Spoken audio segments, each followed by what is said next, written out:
Good morning, everyone, and welcome back to Pinky Who Art's live stream sessions where I share my watercolor process, artist life, what I'm working on, and what's going on with my life, I guess, with you guys. Thank you so much for being here with me.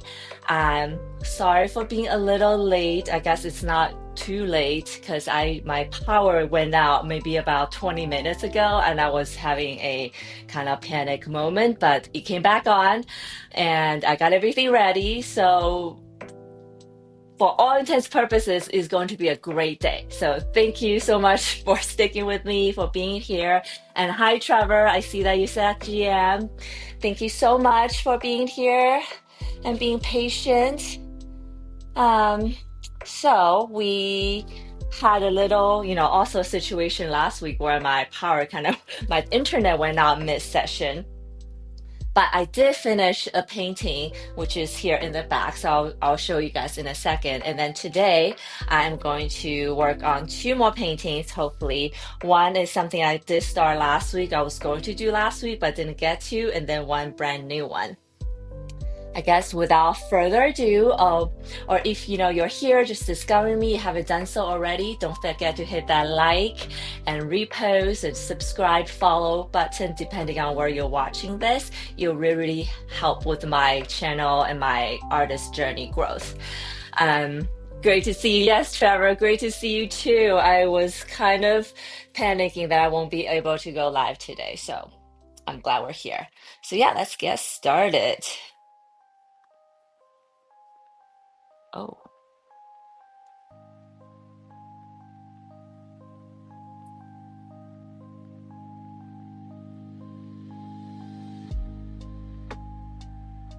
So first, I'm going to show you guys what I did last week, what I finished last week. I actually wasn't sure how it's gonna come out, but it came out pretty nice, and I like the color that it has.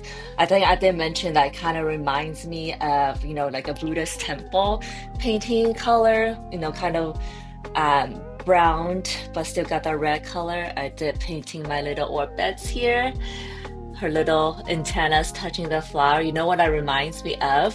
Um, I don't know if you guys know, but butterflies taste things with their feet. I learned that in a children's book actually. So this one, after I'm done with this, I kind of was thinking, oh, maybe she's like trying to taste a flower with her antenna since she has no mouth. But yes. And I started venturing into doing some gouache on top of my watercolor painting instead of just using gouache for my little orbit. And I think, some of these areas are gouache. Actually, they're way more intense and bold, and I kind of like how it came out. I also want to show you guys a little study I did. I really like how it looks, but I have no idea where this lives in my art and in my style. Maybe eventually I'll do more abstract stuff. But yeah, let me guys know how you feel about this when you see this. It was just an idea, something that I just, played around with and it came out pretty fun. But yeah, let me know what you guys think. Thank you. I like it too. So today I am going to continue with this painting, the Ikebana inspired florals. And then we have this brand new one. I didn't even do the background wash yet, so we'll do that live. But before I start, I do want to cover some of these areas with my masking fluid because my how I plan to paint them. Okay. So yeah, let me know how you guys how the day's been. Drop in the chat, say hi, don't be shy, and let me know how your weekend was and whatnot. So my masking fluids, I am kind of running low on this, believe it or not.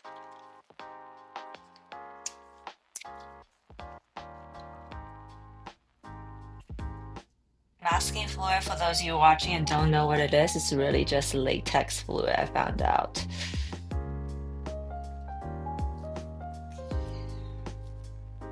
Uh,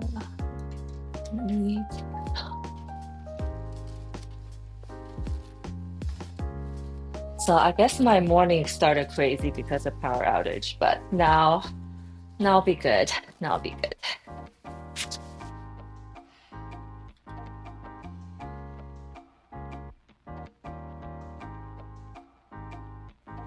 I do want to wash the bottom with a cool color. So I didn't do it in my last painting and it turned out okay. But maybe I'm trying to see if with masking fluid it will be even better. There's always room for better, I think.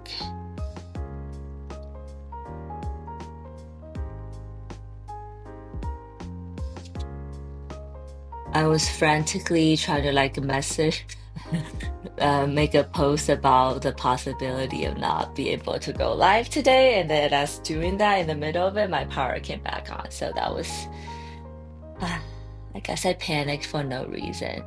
And honestly, I should have just stayed calm because sometimes life just works out like that.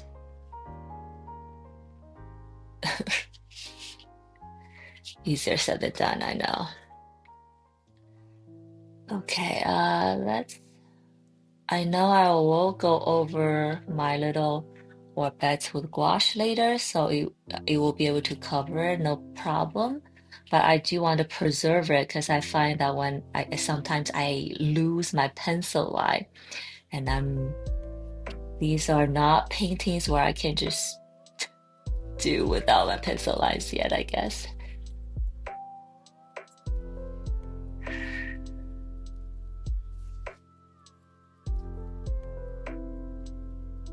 I'm gonna work on both paintings at the same time. So, when one dries, I can continue with the other one, which worked out pretty well the last few times. So,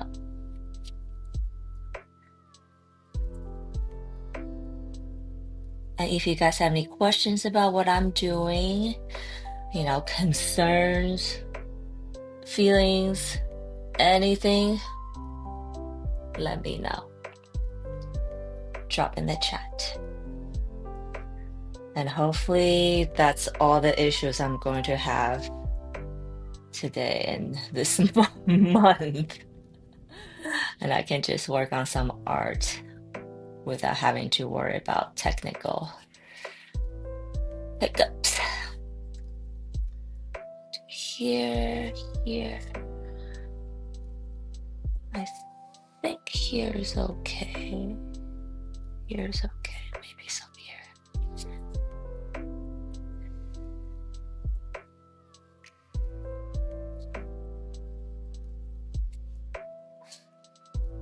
I also cannot believe that January is going by so fast. It's kind of scary, actually. To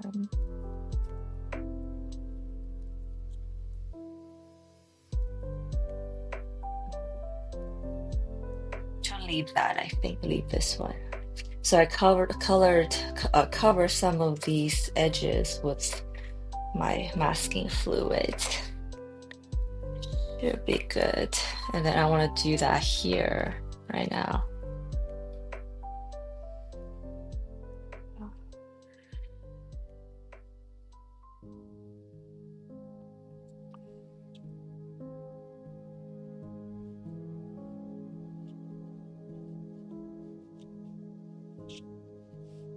Sometimes I do a masking fluid end up being not necessary, and then the other times I don't do it and turn out to be very necessary. I guess you just never know. But I'd rather be safe than sorry, I guess.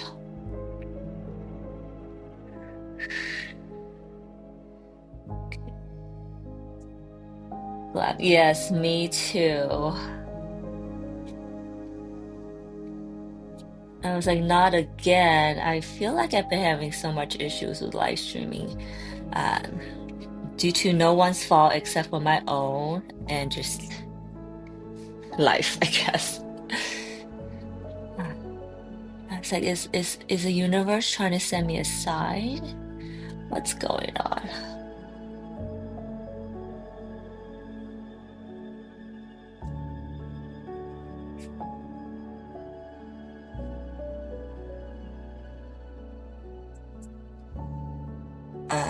you guys can't smell this, but latex fluid has this like funky smell that I really don't love.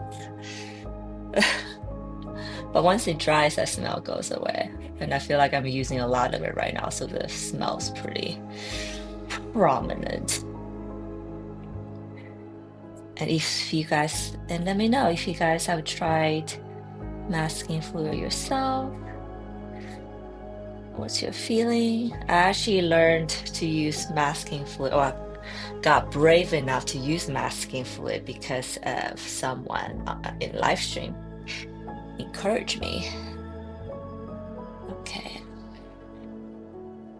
Okay, I don't want to overdo it, so I'm just gonna.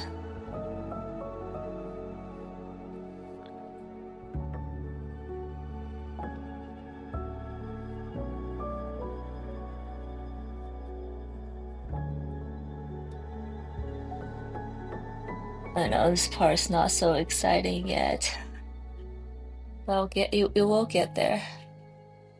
Have patience.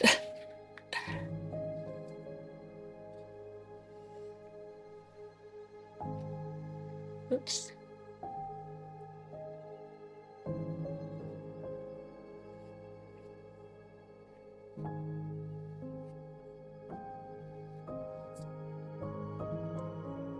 Oh, it makes you stronger. That's right.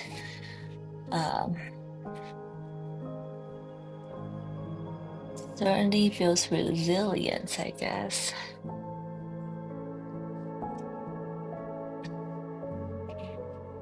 You just keep going. Just keep going. That's also kind of been the theme in my life recently, perhaps. Mm,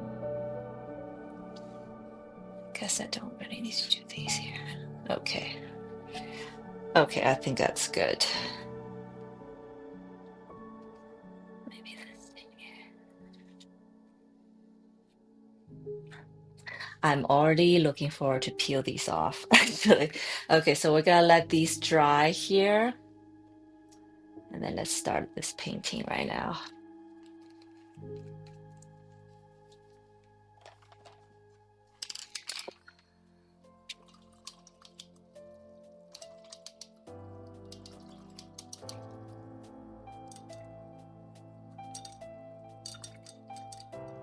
And masking fluid, the latex fluid is also notorious for sticking to your brushes because it does solidify. Once it dries, it becomes a solid, like glue-like texture, like this. Okay, you can see. So after I use it, wash it, I coat my brush with a brush cleaner, actually. And if you ever attend my live stream before, you probably seen me mentioning this, talking about this before. So excuse me for repeating. Yeah.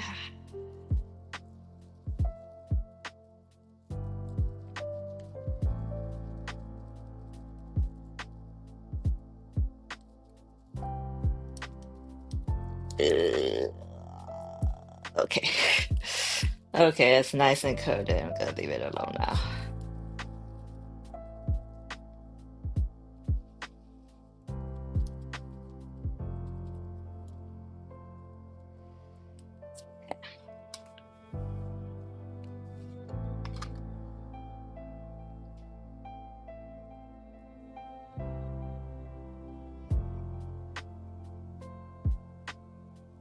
How's this year been to everybody so far? I find it interesting that sometimes we feel like our like personal life is very unique, but then you talk to people, they're like also going through very similar things. So sometimes I'm convinced that there's this energy in life that we all share, energy in this universe that we all feel.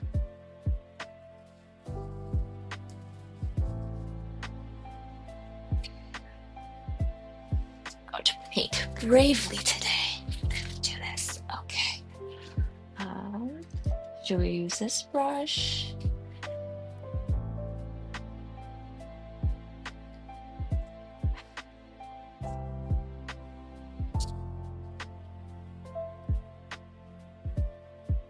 Yeah, it feels good. Actually, let me.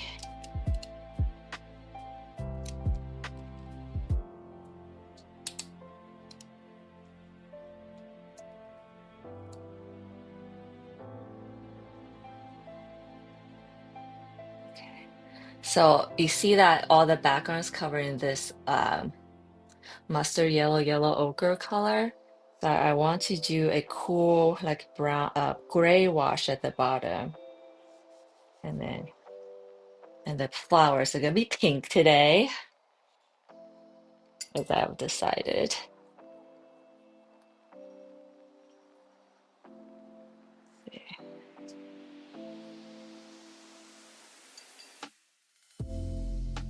Some gray loaded on my brush. It is an out of box gray. I did not mix it.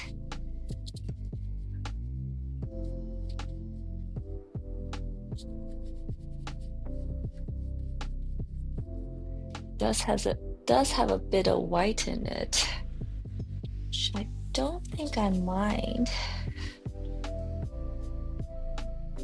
No, the orbit. I know the orbit's like chilling here, try to push that flower up a little bit.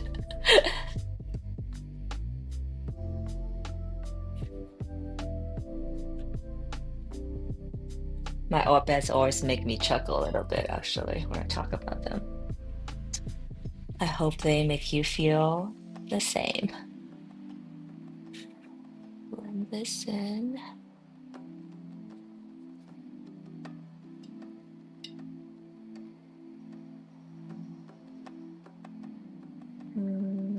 Let's blend some in here.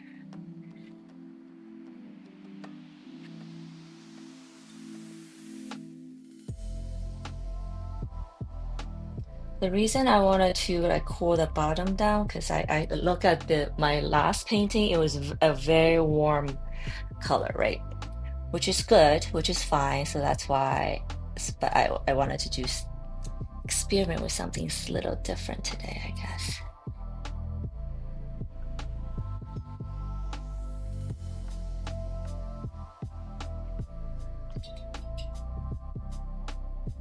Happy New Year, Phantom. Oh, hello, Phantom. Happy New Year, indeed. I hope you're doing well. And thank you so much for stopping by and saying hi today.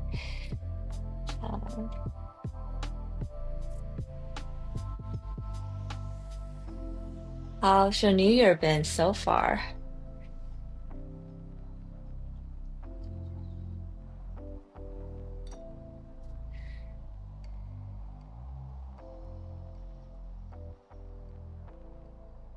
Happy New Year. I know I also realized that January is like half gone, which is kind of crazy.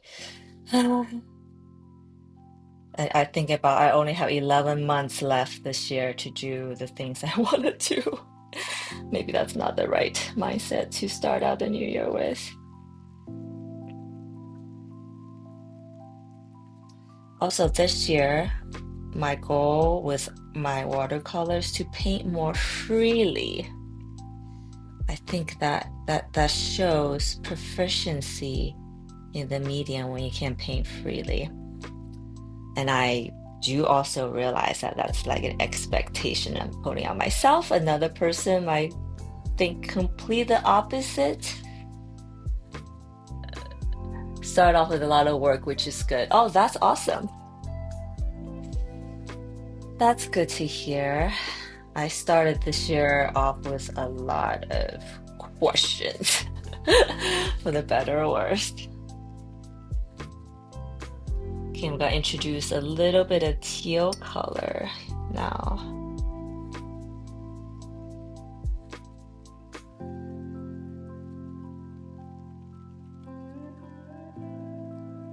And I think it's always good to reevaluate everything we're doing, right?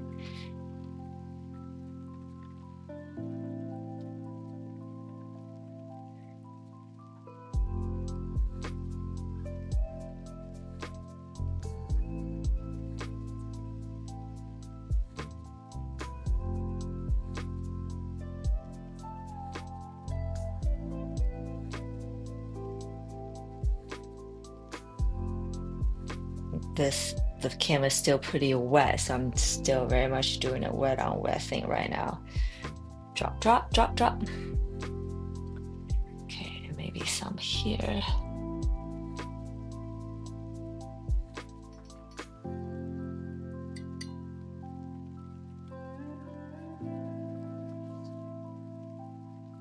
I guess I'm starting this painting from bottom up right now. Oh, also last week I shared that I've been trying, I had this realization that maybe I should,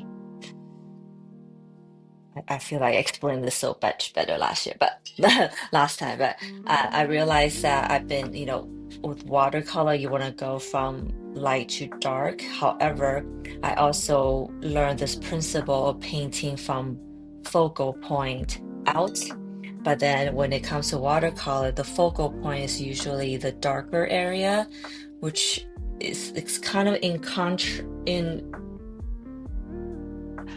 what's the word, in contrast, in contradictory to what you're supposed to do.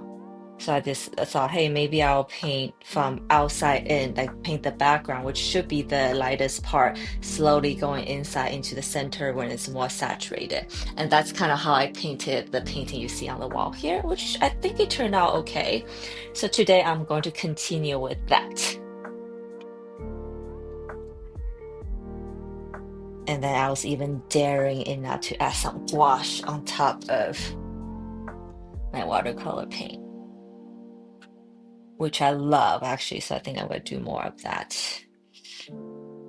Okay. Okay, now let's let all this dry. I'm going to, okay, or maybe not.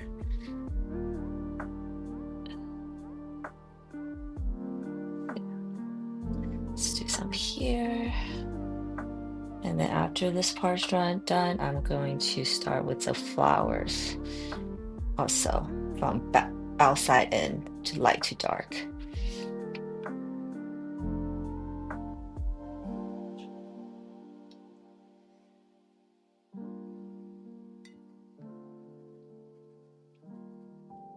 I'm always discovering new ways of painting.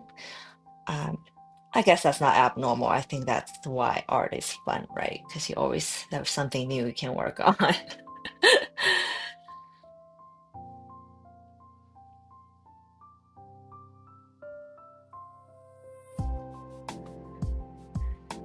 make this a little darker.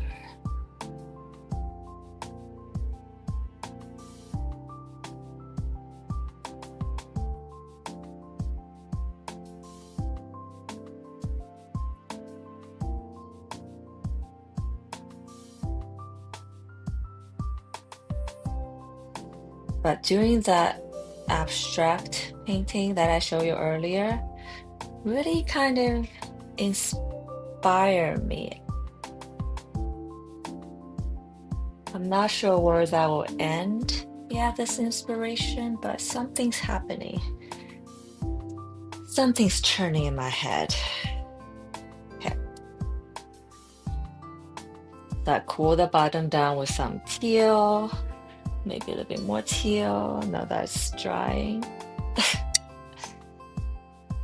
always lighter than I want. And I think I complain about that every single time I'm live. Okay, adding some more teal here, maybe a little bit here, just to. Okay. Base of our painting here. Now let's start from top. I'm going to do these flowers, and there's actually quite a lot of flowers today, so we're gonna do that. Work from our top down because the bottom's kind of wet. I want to give them a chance to dry. Pablo Picasso arc. What do you mean, Phantom? I don't know what that means.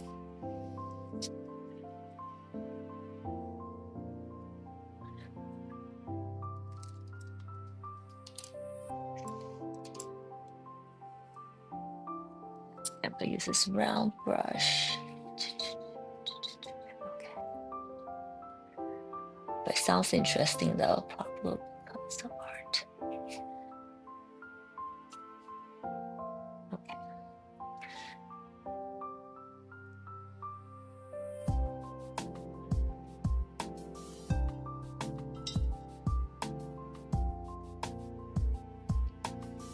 I do also know that I've been like always use the same color, so I'm trying to venture out into using some new colors.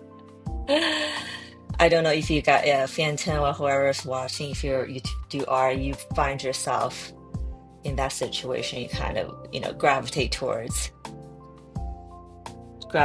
this similar color palette. So I'm kind of trying to force myself to get out of that. Because sometimes when you work with new colors, you discover new things, that's for sure.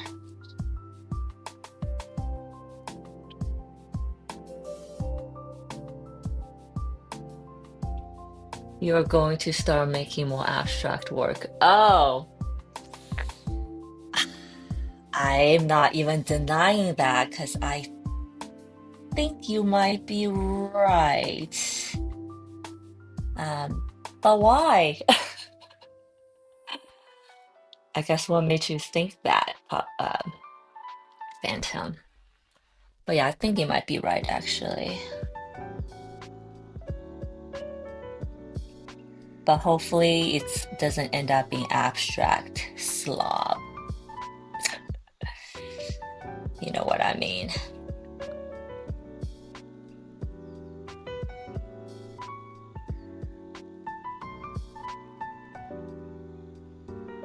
You use a lot of blues. Oh yeah. I, and I use a lot of this I use a lot of pink. I know I'm using pink like right now, so I'm not making a very good example. But it's a different kind of pink. It's just like a more um a blossomy pink than my usual pink. So there's that. Yeah, I use a lot of pink and red for sure.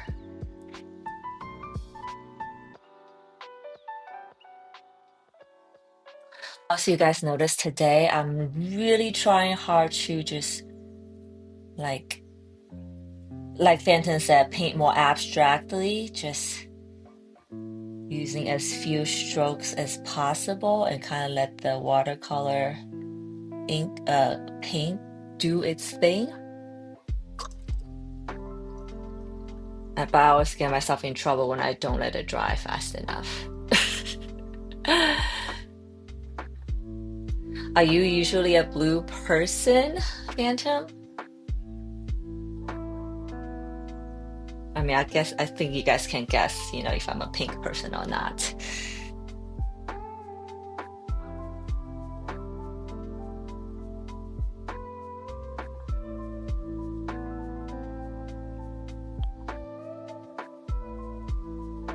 Abstract is fun and free, and do not worry about proportions and whatnot. Oh, yes, 100%. That's kind of why I thought, hey, maybe I'm not gonna. Anyways, I was just gonna say, I think when I did that one study, it was so freeing. Was so freeing. I was like, this feels good. It was good in a way that I could just like let myself go and just feel the paint, feel the brush.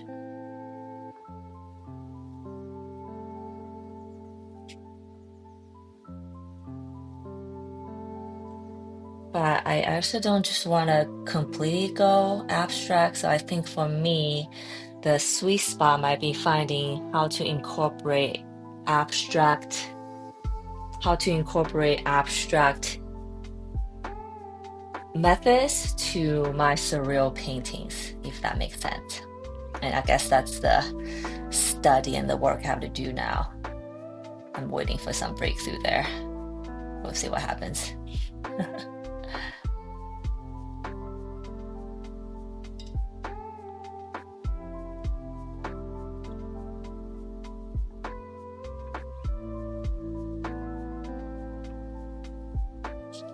Yeah, this was after this abstract painting that I did the other day. Just a small exercise, and I was like, it was color play, but I love how it turned out. I think this is the way I did it.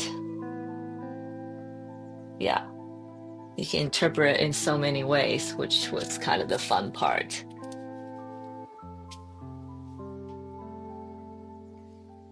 Okay, I'm gonna let these. Cool. I think I did good with not over blending. I'm gonna let this dry and then go on top and see what happens.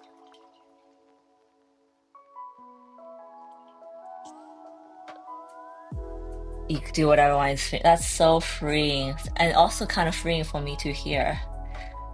Um, I think I've been too concerned with the what and the how and the but that this year I want to be more freed. Hmm.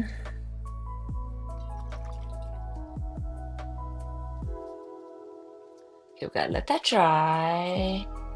Gonna move down here. Let's do these clusters here. Have this cluster, and then these here. I see a mermaid with a ball of light. Oh, I love that.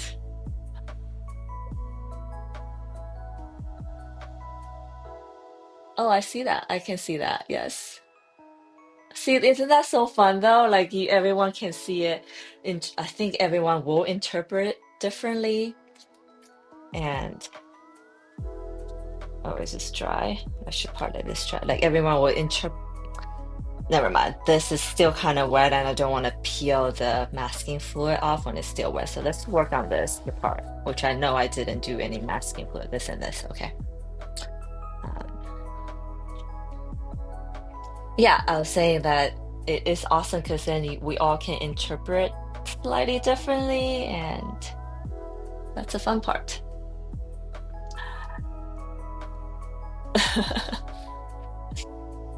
So what have you been working on in your live stream? Phantom here is also a live streamer.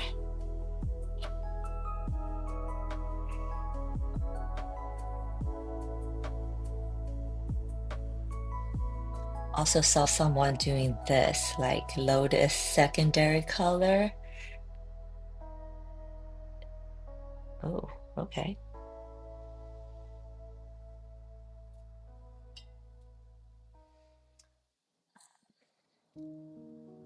Probably not doing very proficiently right now. But I think another way to do watercolor is that you can, have this load with one color and then just tip a tiny bit with a more saturated color, and then you go on top at the same time. You kind of get that two-tone effect, which is super cool if you get it right.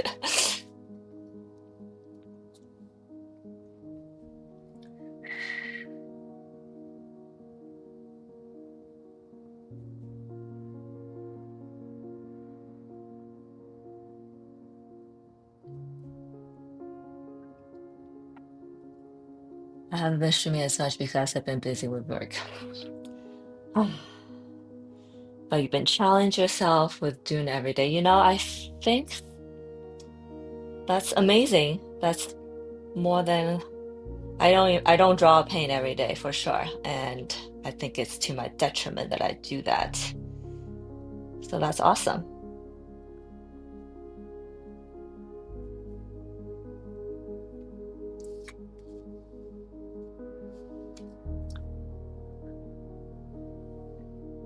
The month of January, I'm drawing sea creatures. That's what I've been working on lately. Sea creatures are awesome. I think I want to do the same actually. Um, so don't be surprised if you guys see some sea creatures from me soon. That is definitely something I've been toying with. And the other thing I really wanted to paint was mushrooms, believe it or not.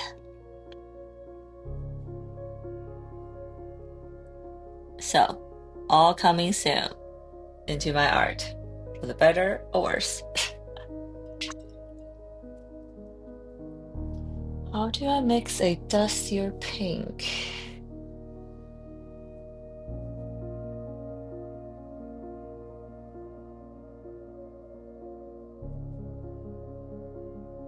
What's your favorite sea creature, Phantom?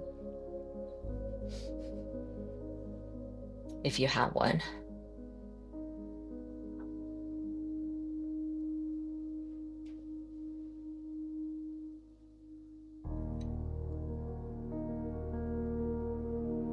I need some blue. That's what I need.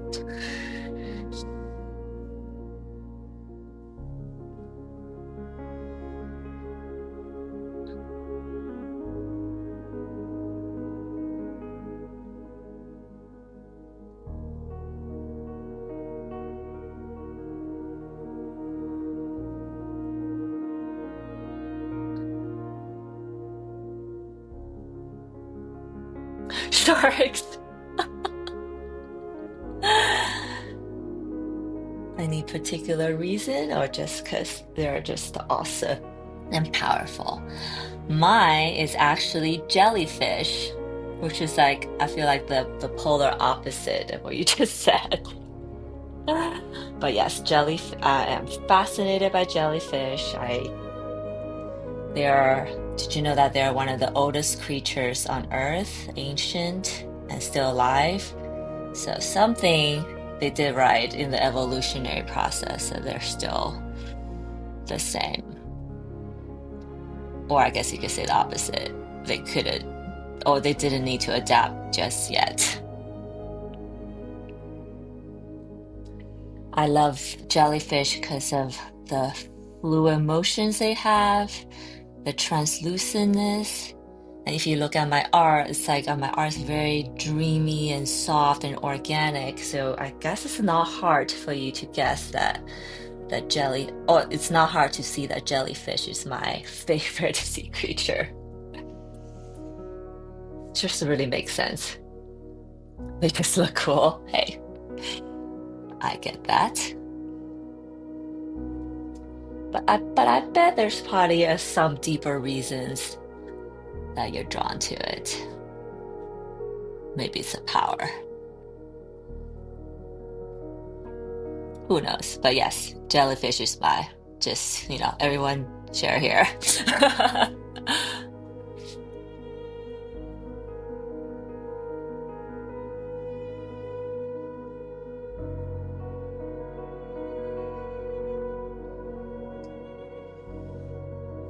Some pretty organic shapes I'm laying down. It's kind of cool.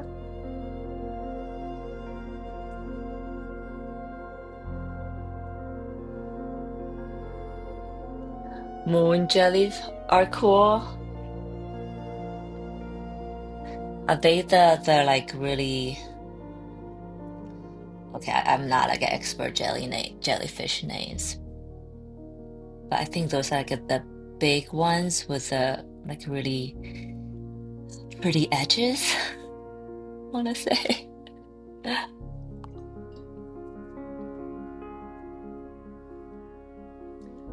I like big jellyfish, small jellyfish. They glow in the dark. The glow in the dark ones. Some have long tentacles, some don't. Maybe I haven't thought too deep about it, but it's just been always drawn to them. Oh, interesting. Yeah, there must be a reason. I do know, I do believe that when we're always drawn to something, there's like, there's reasons. I don't think we just like things just because. But maybe that's not important, and it's okay that you just like it because then you draw them and they come on your art. Maybe you resonate with them, Phantom. Are you a shark in real life? Are you a shark?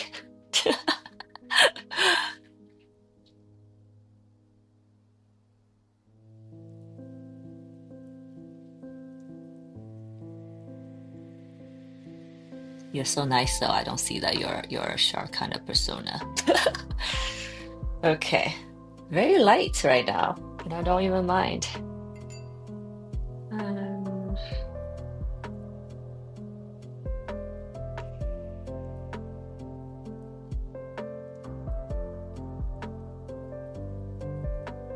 Oh, yeah, small four circles inside. Yes, and the circles have like little serrated, like flouncy edges that I also love those part about jellyfish. Okay, now the more I talk about them, then I'm like, okay, I need to paint jellyfish. Maybe I'll do that.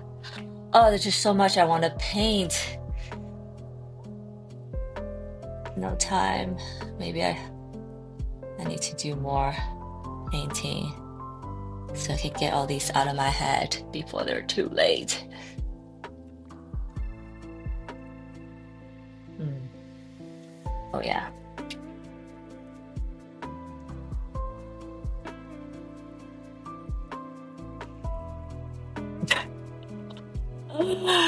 Not a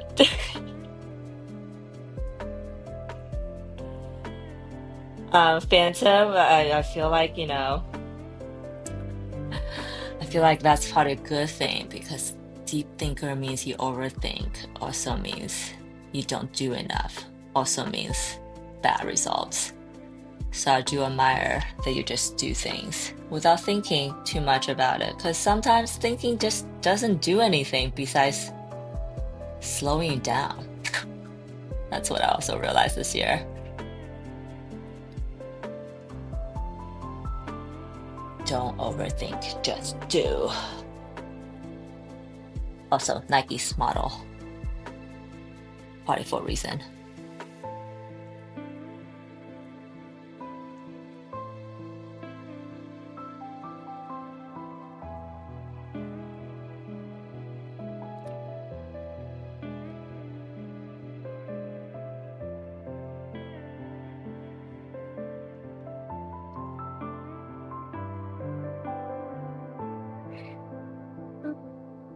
Let's do it.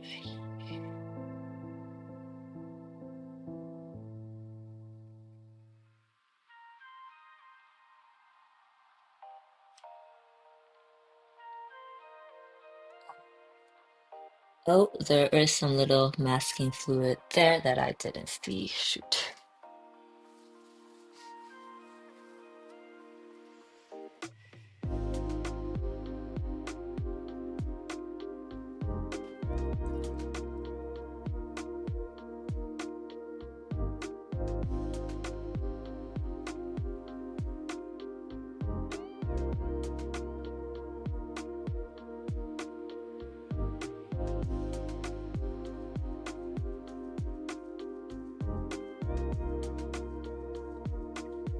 Just picked up a different pink here.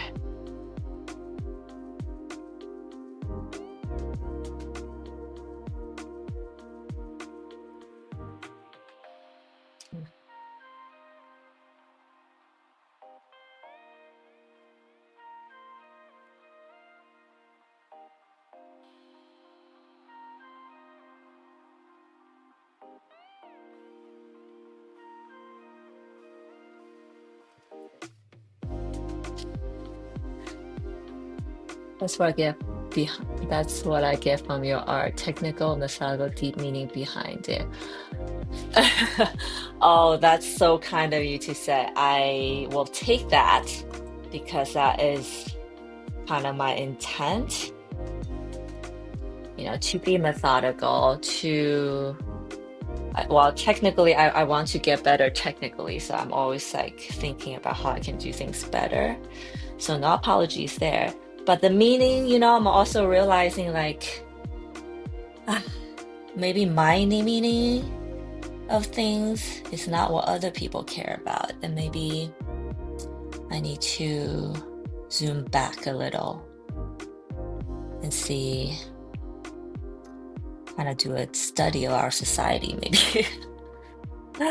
What is the current state of mind? How are people feeling and whatnot, instead of how I'm feeling. But thank you so much, Phantom. I take that. I'll take that. And I think I will learn from you to be free and to not be trapped by these overthinking stuff. Okay, so petal. Let's make this another petal here.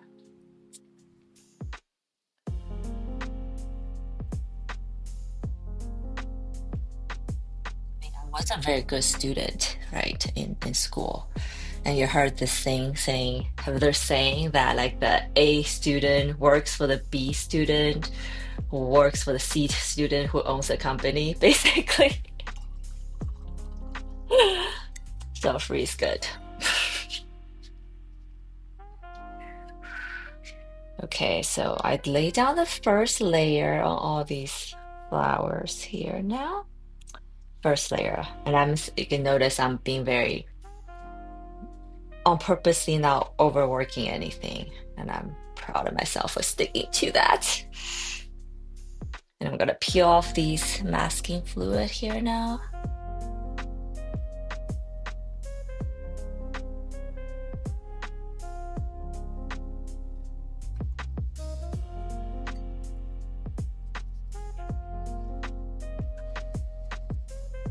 And everything I've been saying today is kind of making me realize maybe I'm having like a identity crisis as an artist. I It sounds like Phantom and whoever's watching, maybe chime in. It sounds like Phantom, you don't really have that issue. You just do whatever that comes to your mind and then you just go, right? Which is awesome, I think. Um, and then I, on the other hand, have an existential crisis every 6 months. My husband always like said that, and I don't know why. I don't want to. Just having I existential crisis is not that fun.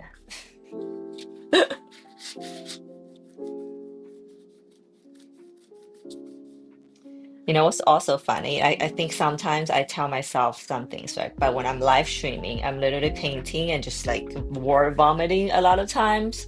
So I almost feel like what I'm saying now might be more of the truth than I even realize. So take that. Chew on that, guys.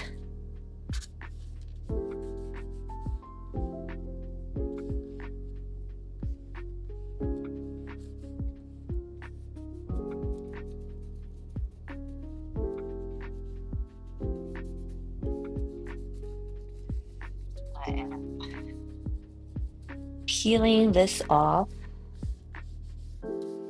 this masking fluid, and I'm trying my hardest to get rid of all of it because I hate it when you just like one piece of residue left and I don't see and I paint over it.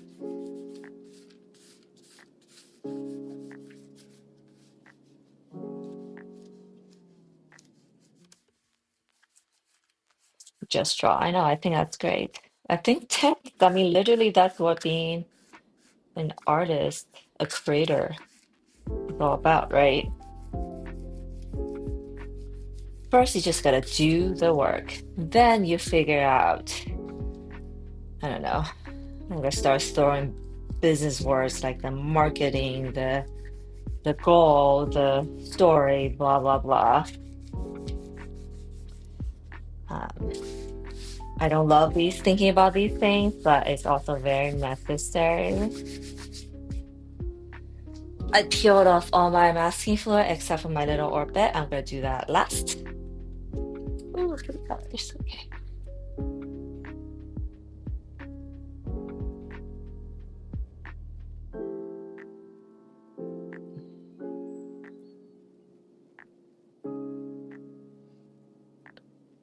I've been doing a lot of mixed media, so I'll use anything and everything from pencil to highlighter, fabric to tape. Ooh, fabric, that sounds fun.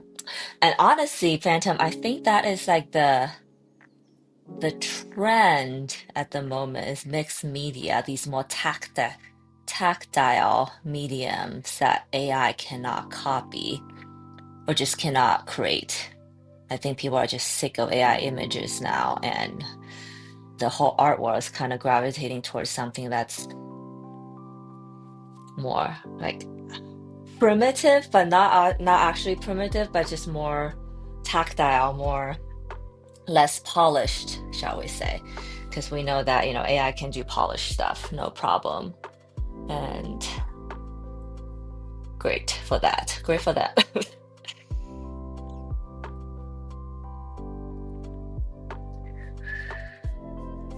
Hello, Diablo girl. Good afternoon. I'm obsessed with Procreate on my iPad. Sweet. What have you been drawing on your Procreate? And have you like downloaded a gazillion brushes and bought gazillion brushes like I was doing at one point? It's hard to escape because once you discover like there's all these people create these awesome brushes on Etsy that you can download for a few bucks. And then I went crazy about it for a while. Then I don't really even use any of it. So don't do that if you're doing it. More portraits. Yes, yes.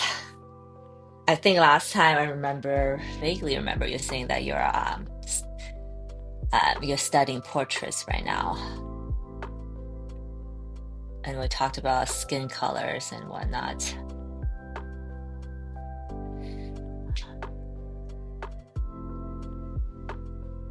I have downloaded some, but I have found stock brush pretty good. Yeah. But yeah, I think the stock brushes are just fine. I think because I was trying to do like watercolor, so I thought, oh, maybe I should download some watercolor brushes, but it didn't really do anything. Like the water when you do watercolor digitally, it just doesn't hit the same.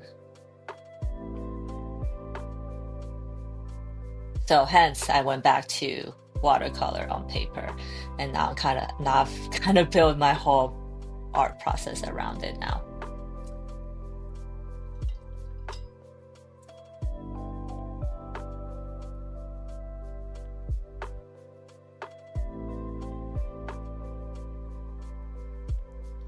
But happy New Year, Diablo girl. Hope January's treating you well. Um, I've had some panics. I feel like been having a lot of technical issues with my live stream.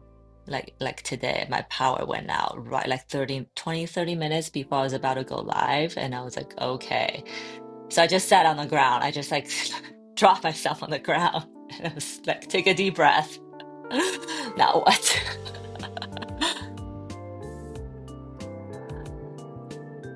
I made a watercolor paper tissue use, make it look pretty close. Oh, that's awesome. Can't be the watercolor though. Yeah. There's no way to emulate real watercolor. I agree. Also makes it kind of pain in the butt to master. But I guess also that's the superpower part, because I'm totally on this thing where like if AI can do it, then I need to do it. And I was just telling Phantom because he's been experimenting with some more tactile collages and tape and whatever, and I think that's awesome because I think that's where the art trend wants to be right now. Anti-AI.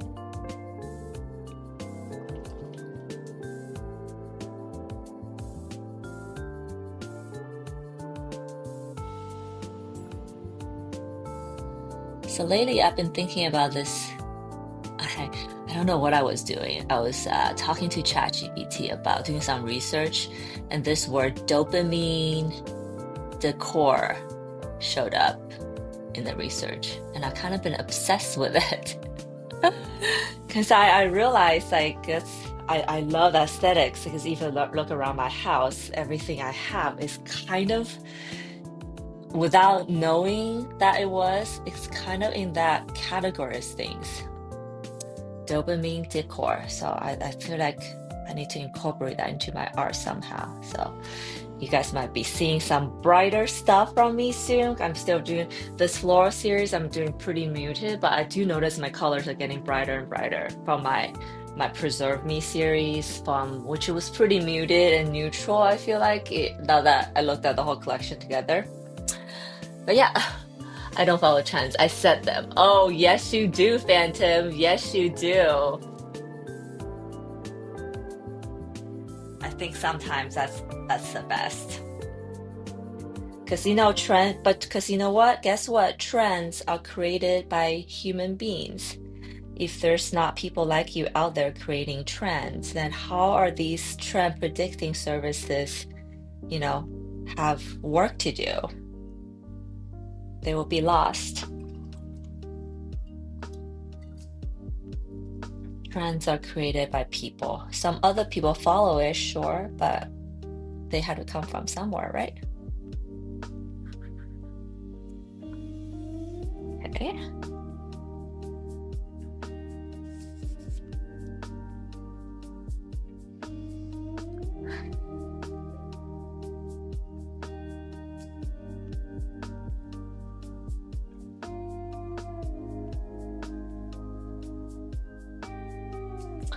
I go with my gut, my feeling.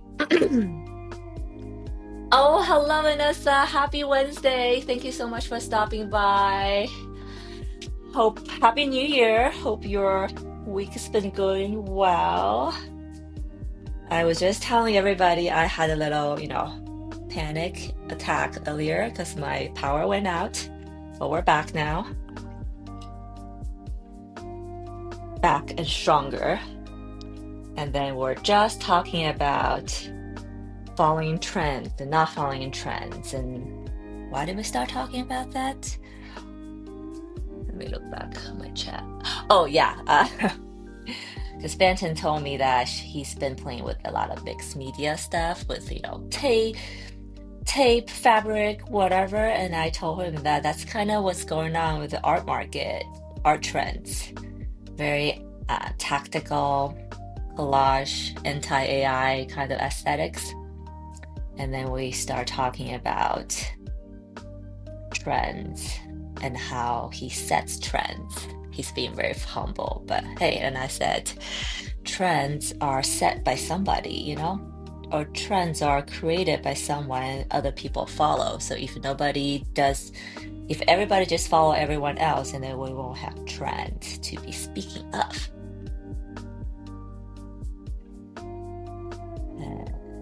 And then he showed up.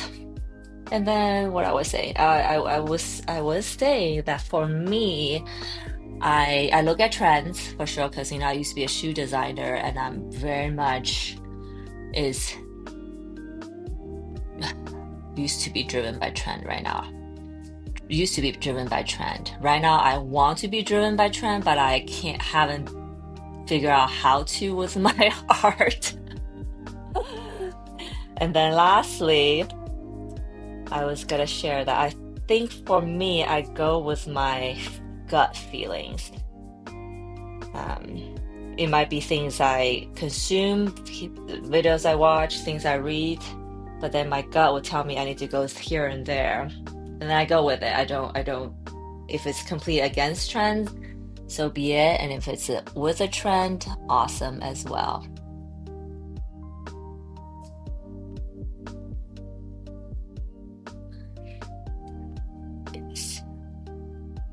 What about you guys? Enough about me. What do you guys think?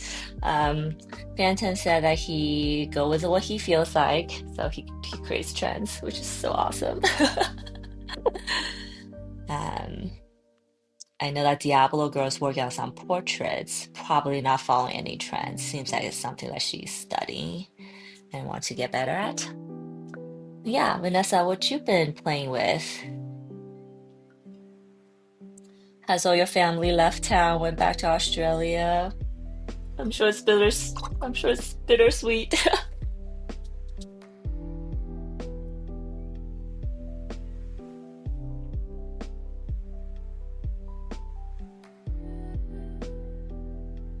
Gotta go, need to go. Thank you, Fanta, of course, and thank you so much for stopping by. I love your chat. I loved our chat. Something to think about. And good luck with work. I didn't even ask what work are you doing right now, but maybe for next time.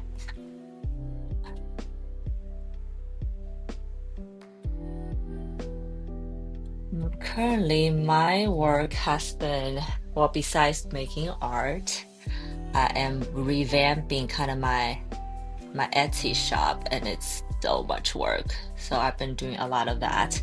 But hopefully once I'm done, it's a whole new world. I don't know, but hopefully.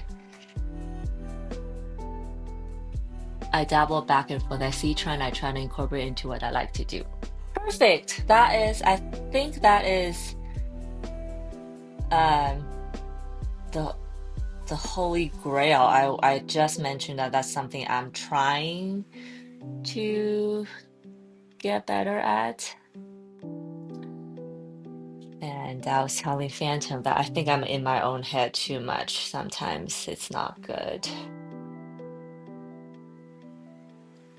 So yes, 2026, it's a whole new ball game.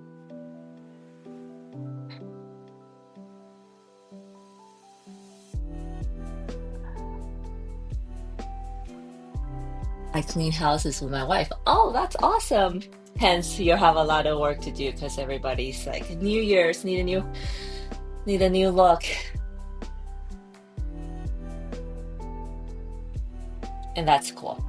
And do you do any marketing for yourself, like Google Ads or, Google Business and whatnot?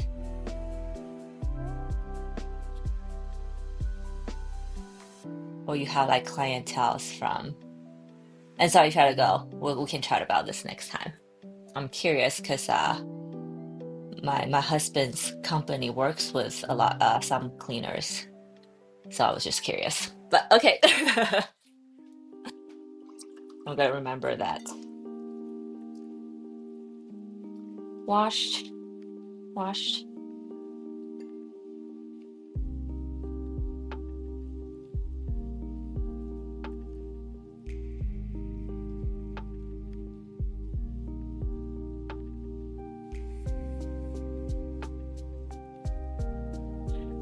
I'm kind of super excited about doing the second layer because I did pretty good my first layer, I feel like. No, just Facebook and word of mouth. Gotcha. Well, it sounds like you get enough business.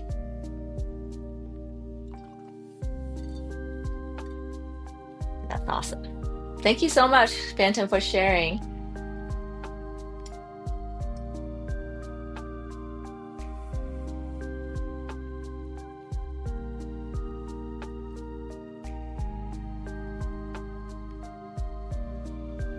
I was about to launch into this like marketing spiel, but I decided to stop myself.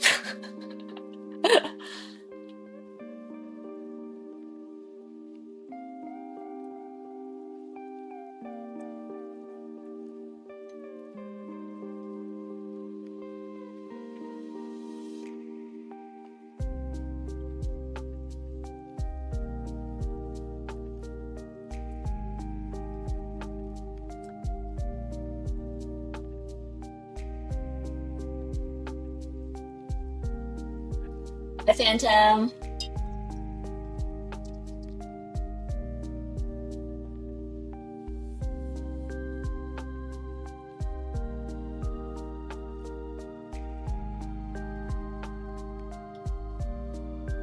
Always so good to have Phantom on. I just love how like honest and direct he is, and not give a F. So cool.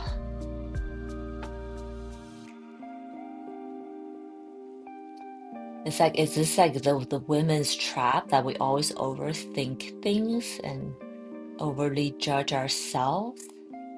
And I feel like the more men's I meet, they have less of that problem. So it's always refreshing to remind myself of that.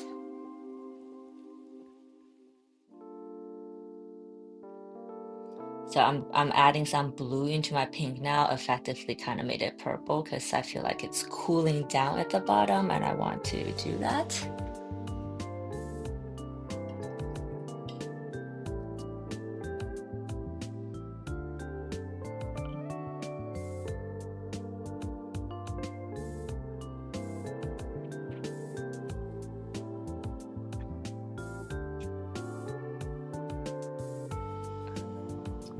I think doing my masking fluid was a good idea.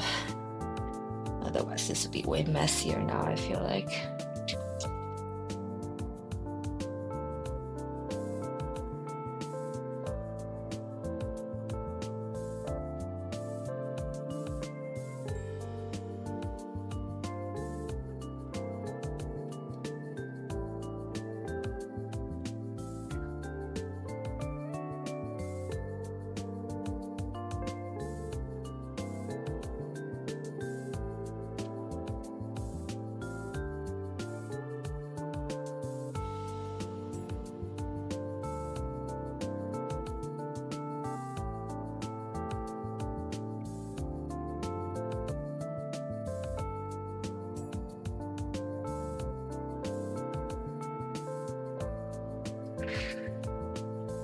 I've been having this desire to I don't know, shut myself off from like social media, from creating videos, and just focus on making art for a week and see how much art I make in a week. Um, you know, I feel like I don't make enough art for someone who trying to be a professional artist. Um, but then again, I don't know if more necessarily means better. Lovely.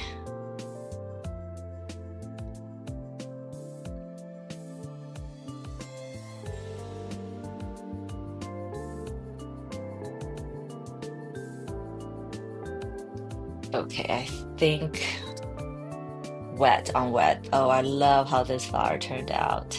This is all dry now, so a little bit of blue spreading, pink spreading. Oh, this one is so cool. All right, so I kind of covered all the white parts now. Let's go back to the top where I started. It is sufficiently dry. And then we're gonna do our second wash, which I think I'm gonna go in with a thicker color and then do a dry on wet technique. So first go was wet on wet. Then I'm gonna do a dry on wet. Yeah, dry on wet. Yes.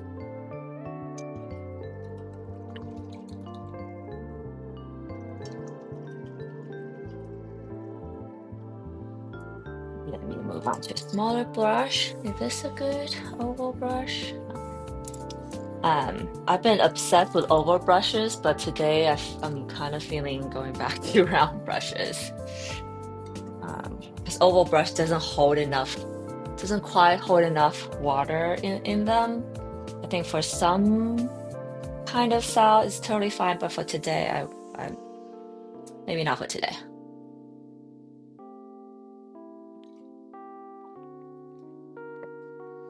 I'm gonna do the flowers and do the leaves to the stems. And then I'm definitely gonna try to get to my second painting I have here. We're starting with background, starting with just brushness. What am I saying? Starting from zero, because this one I kind of did some off screen. So words. Ugh.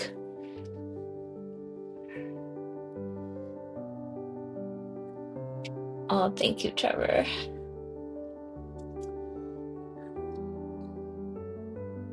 I know I just love pink, and it's like a bias that's not. I don't think it's a bias that everyone else shares. So yeah.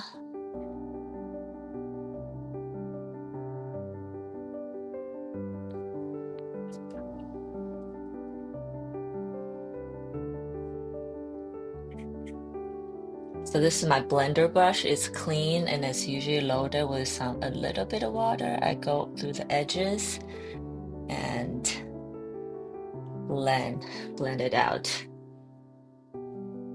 Pretty magical.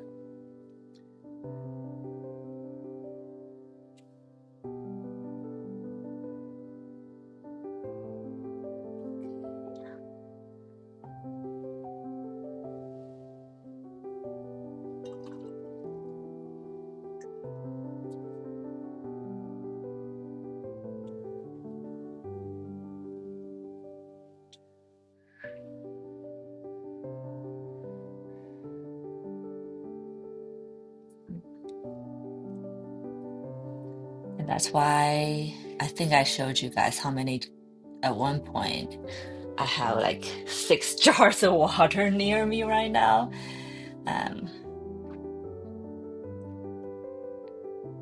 Because I need a clean tub of water to do this blend. But I also need to usually wash my brush in 2 jars to make sure the color is off, etc., etc.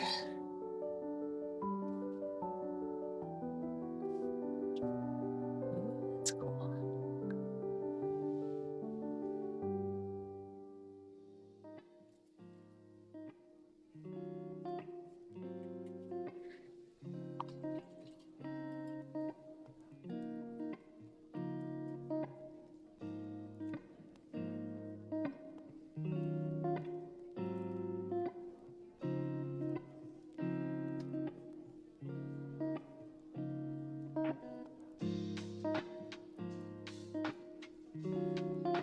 And if you guys have any questions about what I'm doing, the techniques I'm using that I'm not explaining, please let me know in the chat. And if you're watching,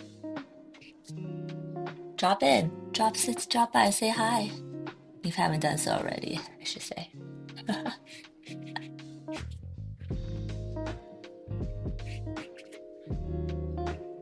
adding a little bit of cooler colors in the shadow area as blues. Well, I mix a little bit blue into my pink. I'm gonna mix some brown into my pink to use as a warm shadow.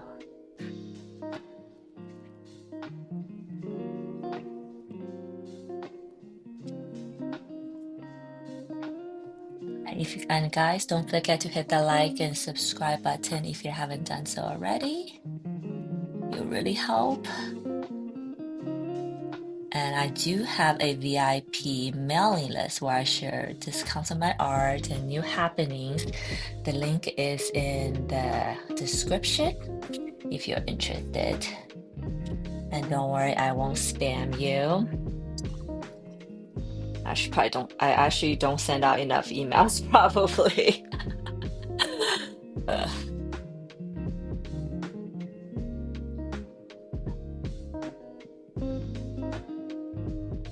Cool.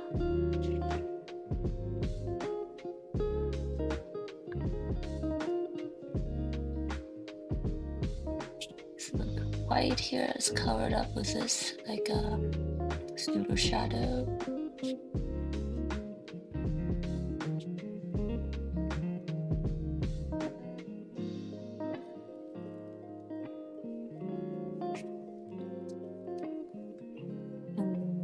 And let's make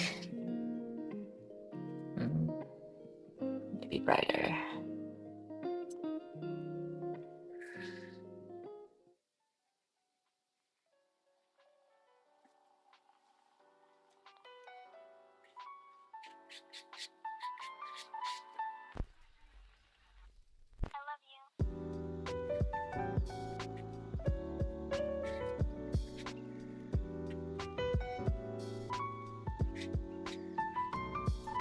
Watercolor really is something that I need to do in one setting.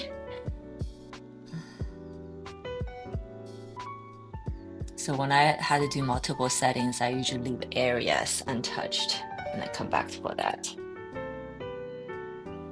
Oh, and then I think for this one, I'm probably gonna go back with some gouache on top, which would be pretty exciting because what I did on the last painting that's on my behind the wall right now, it looked so cool. So I'm kind of addicted to that feeling.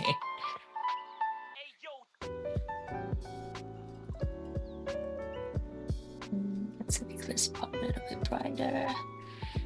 Let's give it a little bit of the vermilion hue wash.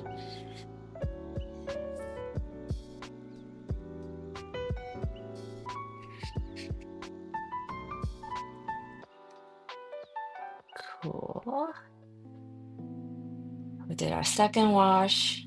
We're gonna go back in the third time with the details and edges.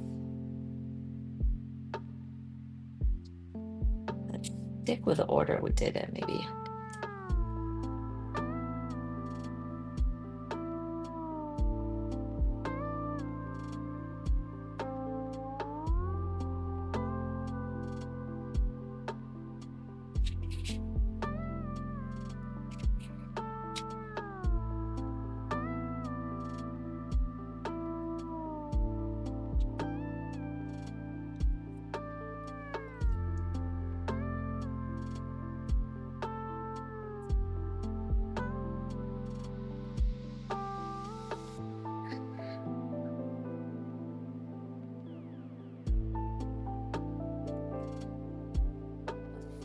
Curling of the petals is one of my favorite things in floral art.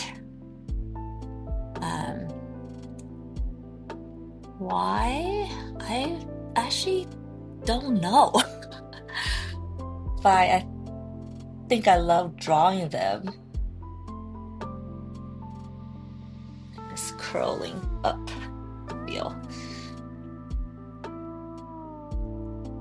And I feel like sometimes you guys find better words for these things than I do. So if you do know, please do share. Yeah, these curling of petals, I've always loved them. Sometimes I feel like myself doing too much, maybe.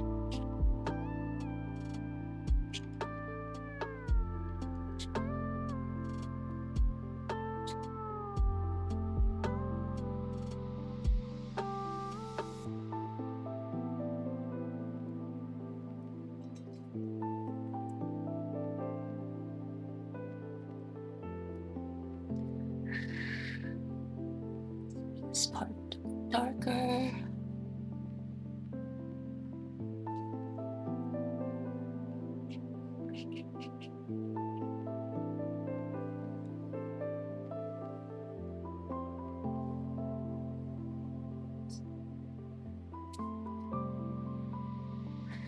This year for holidays, couple months, sorry, oh my God, I can't believe it's a couple weeks ago, and I stepped away from that studio for a couple weeks, right?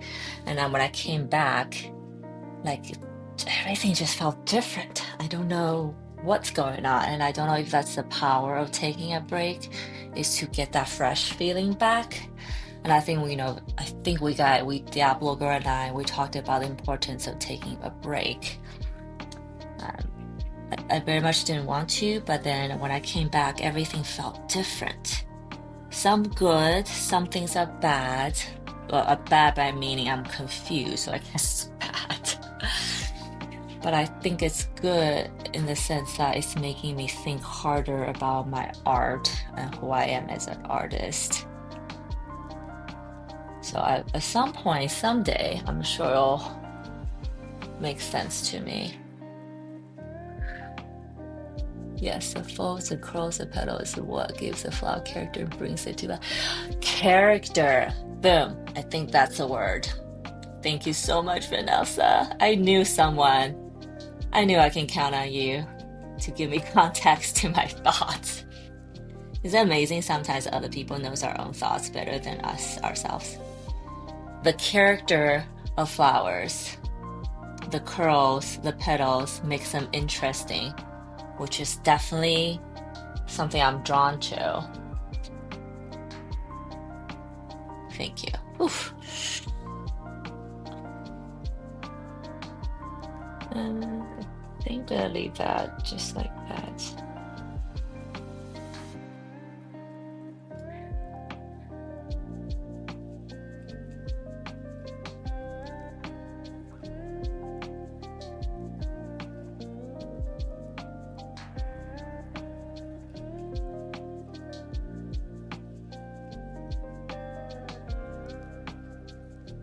Reset. I very much felt reset. Yes, I very much felt reset. Reset, so reset. I'm like, how do I start again?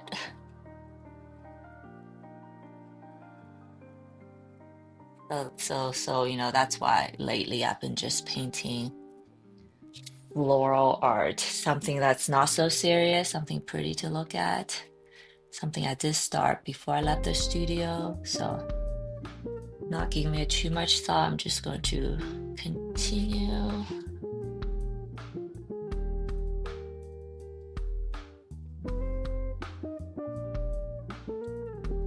But after today's conversation, though, we talked about jellyfish and sea creatures, so I might do some of that next. Who knows? Or mushrooms. Mushrooms have been stuck on my head. I love the shape of mushrooms.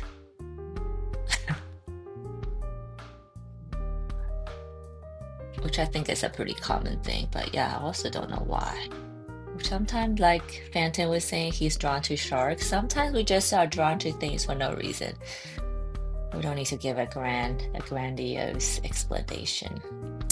Something I'm learning to do.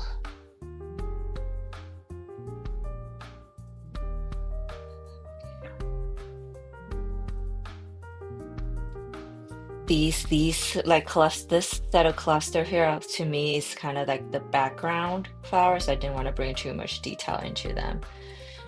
Um, but then this one on top and these I'm probably gonna get into more. Oh, I love these creatures of mushroom. I love all the sea creature mushroom. Blech. Oh, I love sea creatures of mushroom. I love it. Oh, that'll be amazing. Oh, thank you. So I have one person who's excited. That's awesome. Yes, I was imagining my little orbit creatures like interacting with them and how hilarious that will be. Let's see.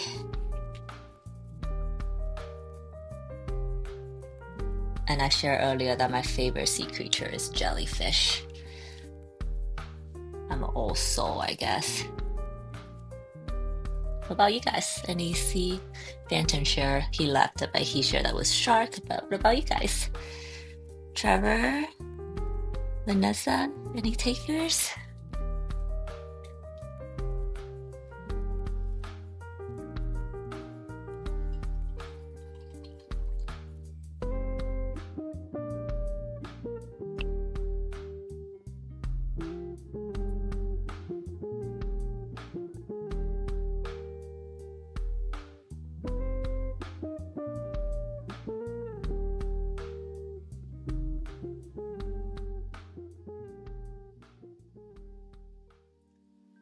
I've been itching to finish working on my grandson's junk journal books, waiting for some items to come in. I do add watercolor paper to the journal as well. Oh, fun! Junk journal, is that a typo? I don't know what that is. Grandson's junk. A puzzle with a mushroom something. I love that. Okay. Also, I love doing puzzles. I love that you bought one.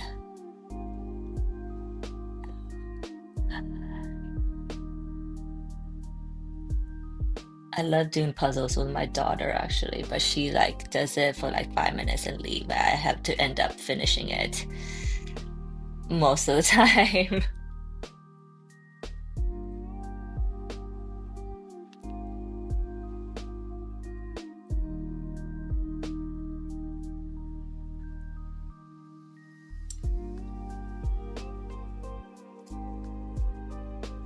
I love all sea creatures, cannot pinpoint one. Okay. Oh, another one is octopus. I'm fascinated by octopus. Um, they're just like the smartest, most interesting creature. And I'm really sad that in Asian culture we eat a lot of octopus. And I have my fair share of them, obviously. But yeah. I don't know if you guys heard, there's like a, a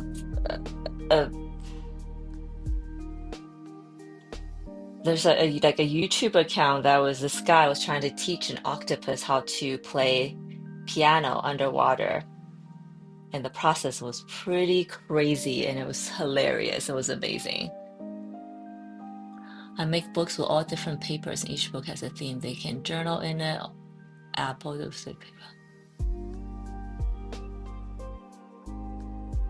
photos, and pictures, stickers, a comic to draw, whatever you have to look up on. Oh, like oh my gosh, the word is escaping me. The like a scrap journal, scrapbooking. Similar? I actually just bought one for my for my daughter. She has all these like drawings and artworks, just loose sheets just everywhere. And I was like, do I keep them and throw them away? If I don't want to keep loose paper, but I feel like if they were in a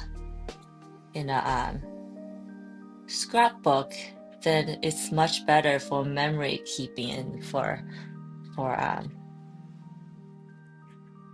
storage and all that stuff. Oh, it's called junk journals. Okay. Love Jellyfish too. 3D and Avatar amazing. Oh yes! I just saw Avatar over the break. Loved it. It was also so long. The movie was like 3 hours, 3.5 hours long. Did not realize that going into it, but loved it. The jellyfish was awesome, especially the ones that's like the wings, the butterfly wings that gives the them oxygen underwater. My favorite. Oh yes, yes, I love that movie so much. Yes, an octopus. Was there octopus in Avatar? Yeah, the octopus were like the flying ones actually. So that was kind of cool that James Cameron didn't do the obvious, made the octopus a flying contraption for the wind people. I was wondering Avatar's worth theme. What do you think, Trevor? I think Vanessa, the storyline was like very similar to the second movie, if you've seen the second movie, but I want to see it almost half for the visual. So I don't know if that helps your decision. But yeah, the visuals, the special effects, the look, the imagination of James Cameron was just awesome. But the storyline was all right. It was nothing mind blowing. I guess it was like I said, very similar to the second movie. But yeah, Trevor, what do you think? I had the first movie and didn't like it. Um, I think I like it better than the first one actually. But then if you've seen the second one, the third one, it was very similar.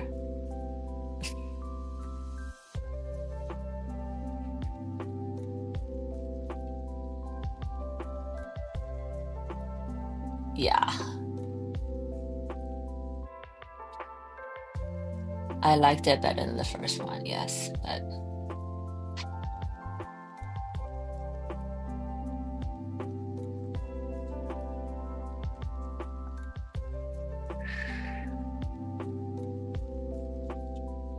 But yeah, the visuals are so cool.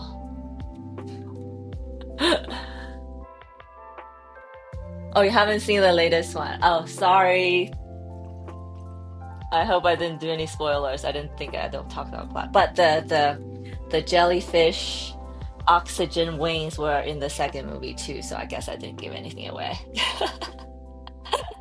Well, it's also in the third movie, so there you have it.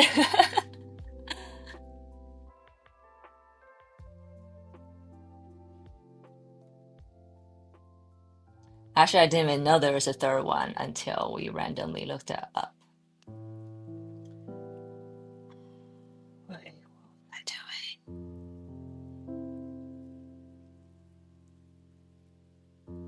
Okay, let's give it a little bit of fold here. That's nice.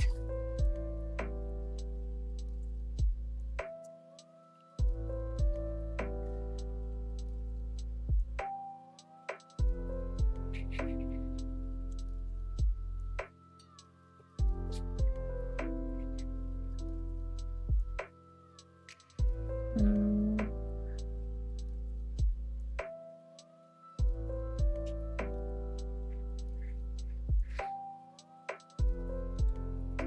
I'm trying to paint in a certain way, and I always find myself like reverting back to the old way of painting. Uh,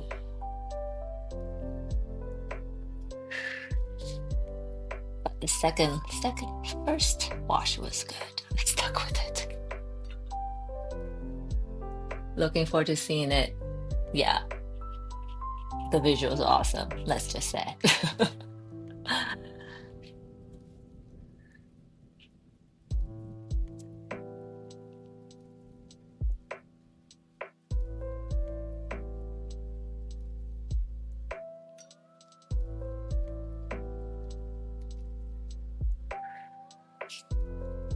Give here a little bit of blue edging.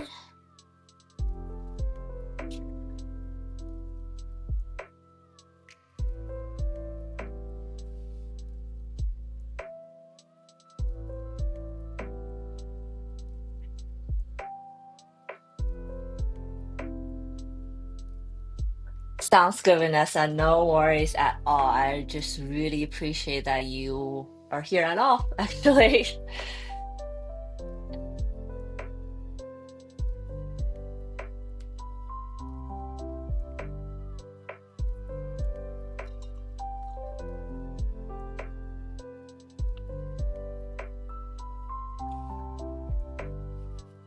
Mhm. So this is a warmer one.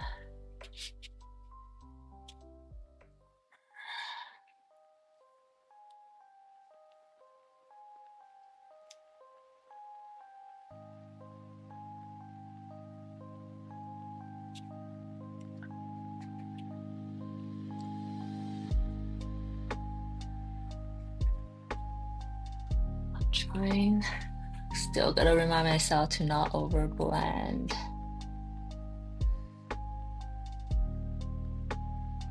By not over blend, I mean just try not to blend at all. Like here, I think it's just fine like that. Ugh, okay.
So aggressive.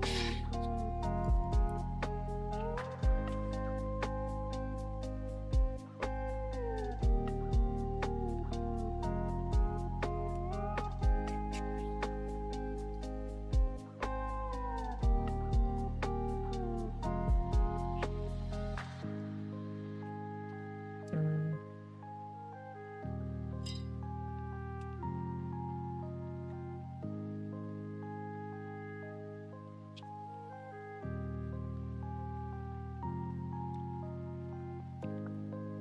So I am definitely like working from outside in, like the lighter layers first, and then going to the darker layers.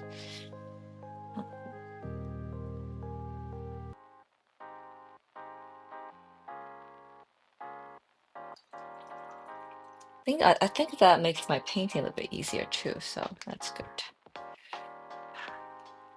Oh, this one was like the one I love so much, so I'm gonna try not to overwork it.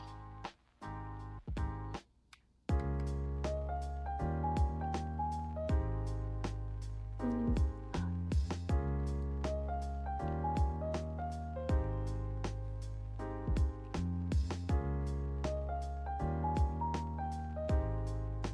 Here I am glazing with some clean water, dropping some pretty intense cool red.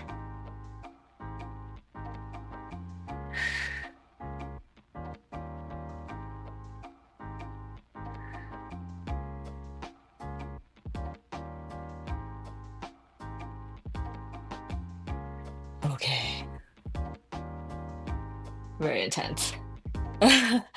Let's bring some of that here.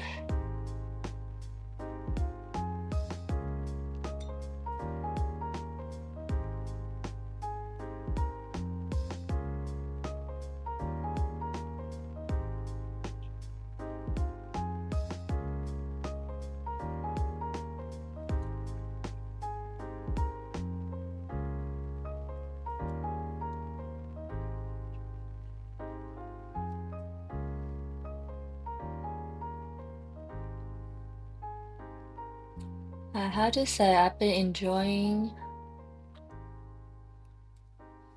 doing this flow series. I think to me they're more, oh, brush hair fell out. A bit more lighthearted, a bit more not so serious, and that's kind of how I want to take this year.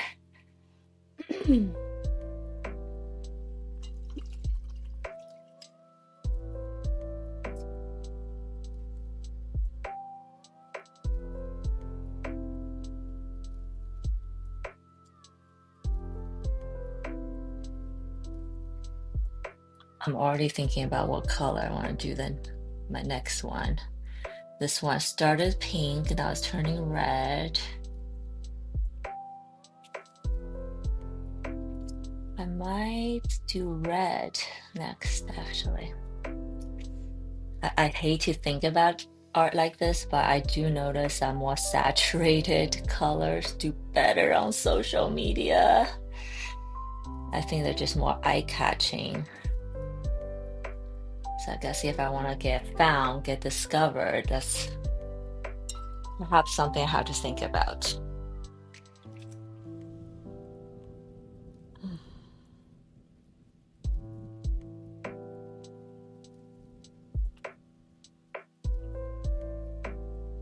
I'm not in conflict with it or anything. I do like bright colors, so it's all right.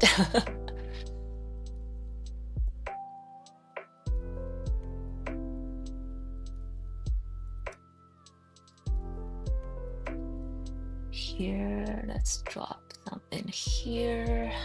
I love how this is turning out. Oh, maybe that's a little bit more brighter than I wanted. Snap away some of here.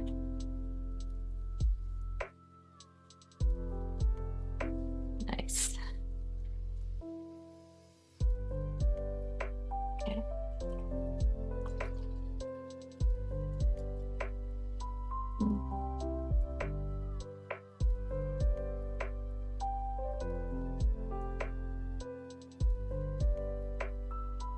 Or if we can move it around until it completely dries. So there's a little bit of room for rendering. So I'm gonna take advantage of that right now. Okay.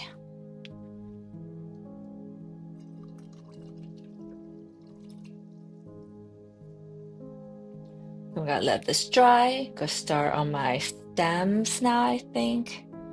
I want to do the stems first because right now the flower is just kind of floating, which visually to me is very confusing. So I'm gonna add these stems. Hopefully it will ground them. Then I can see where I want to go next.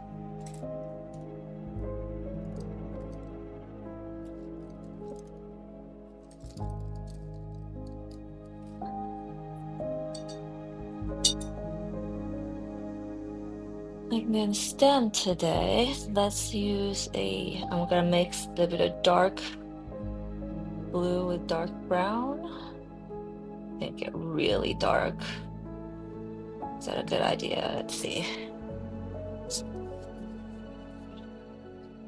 Too dark. More brown.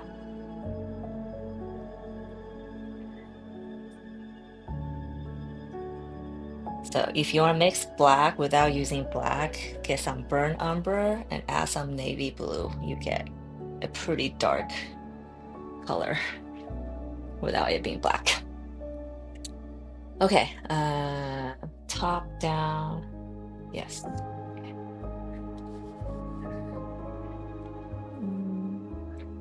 Actually, I'm going to do this.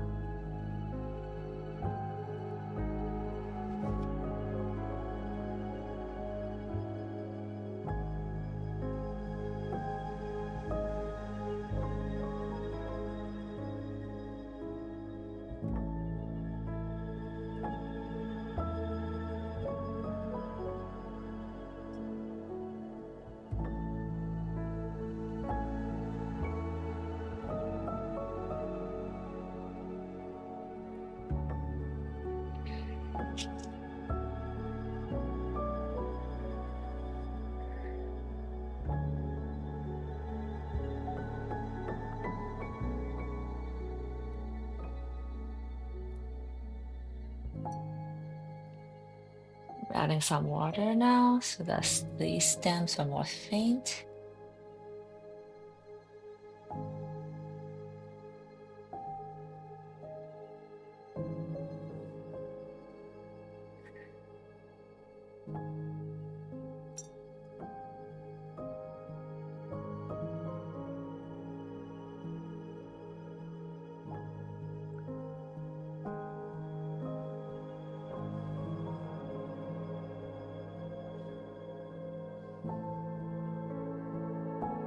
Hmm.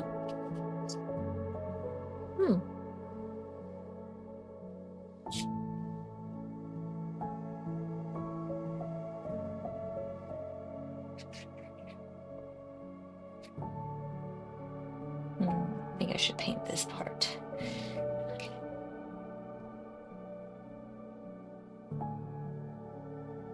Some dots to them, give that some texture.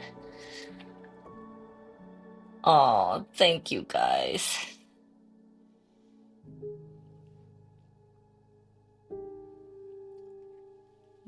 Drawing these stem parts is part of my favorite steps because they're just so fun to draw, you know? And, and I also like that it's hard to hard to mess them up. So I appreciate that part as well.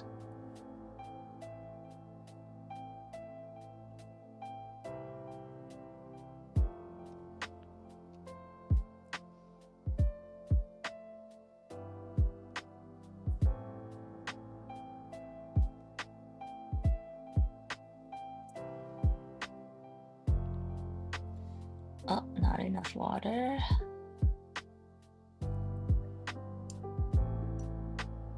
Oh, let's add some teal. See how that goes. Oh, okay.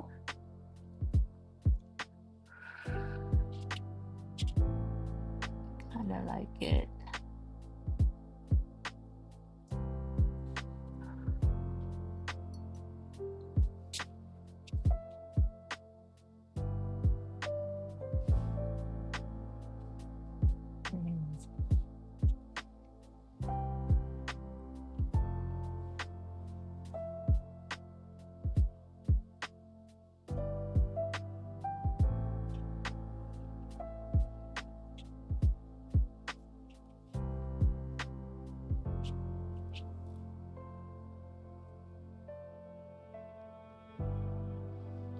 Okay.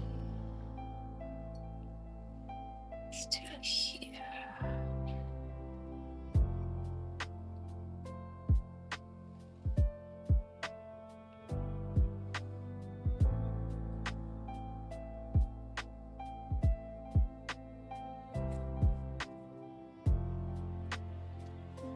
Like, what is it called? Like, I noticed I was trimming my yard yesterday, and I noticed um, all the branches where the forks, there's usually like a little bud is trying to grow. But I think all these uneven textures kind of makes this branch looks more natural or more interesting. So let's add that. Yeah, I like this texture it's creating. And why am I trimming my yard in the middle of January? I don't know, guys. I just got stuck with it, stuck on it. My OCD was like, I need to trim it.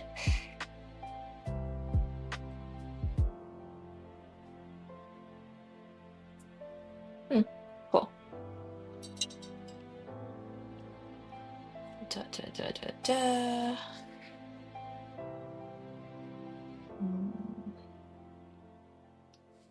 Here's a bit trickier.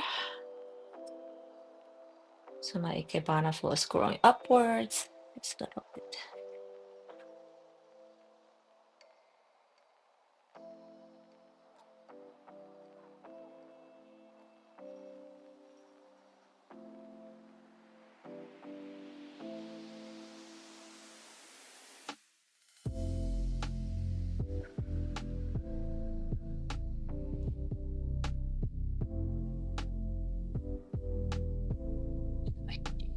or but it's like sitting on a branch, I guess. Let's, let's do that for her.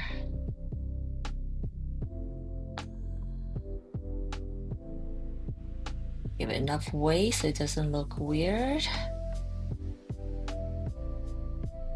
Okay, cool.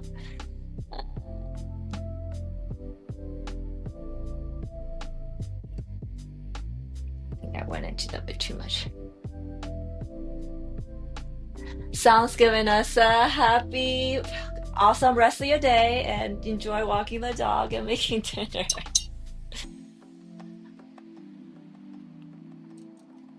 I love walking my dog, especially now that he's a little older. He just gets so excited and I would just feel bad that he doesn't get to.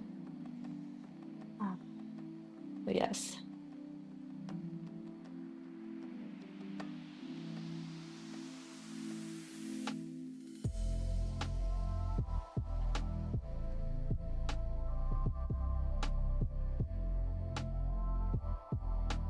I think about like, with the dogs walking, it's like their one joy in life besides getting treats and stuff. And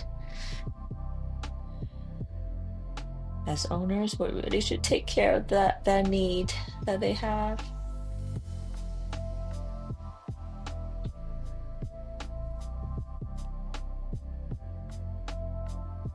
I go darker.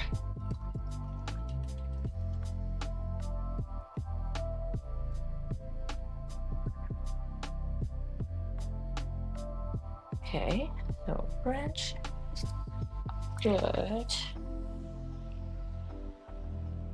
Mm,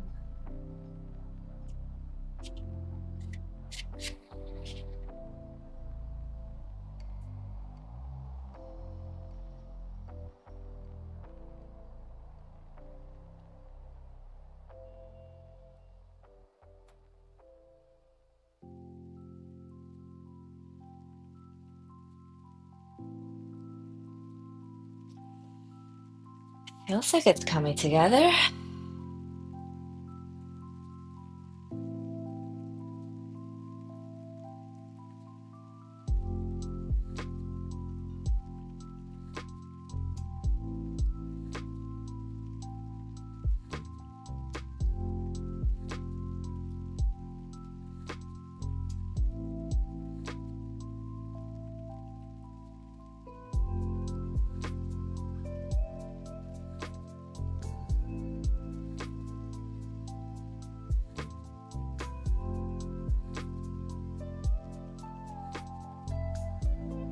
Okay, okay.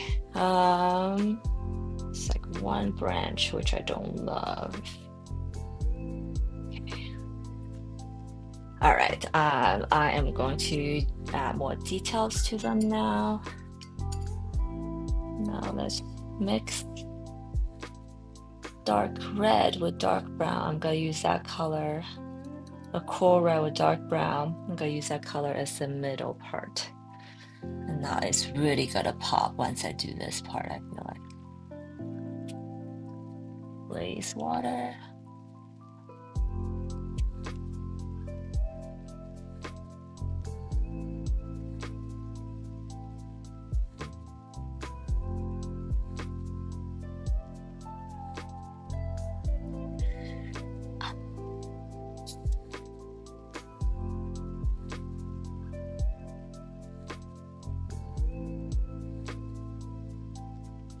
Hmm.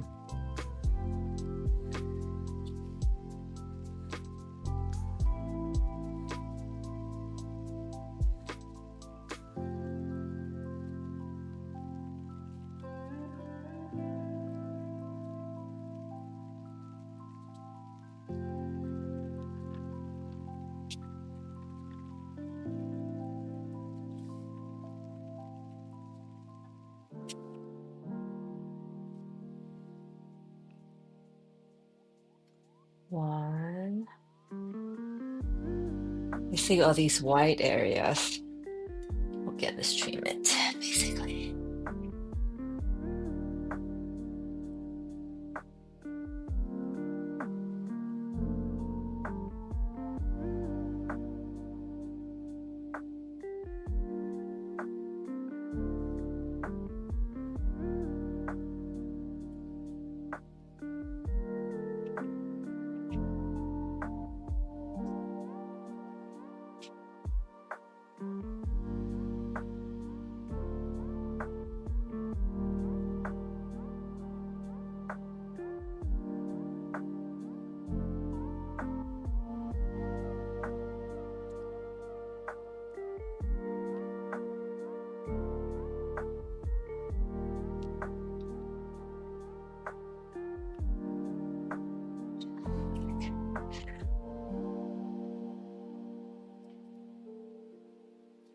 I'm so excited that at least one person was excited about my jellyfish and mushroom idea. So yay. Definitely try that next, guys.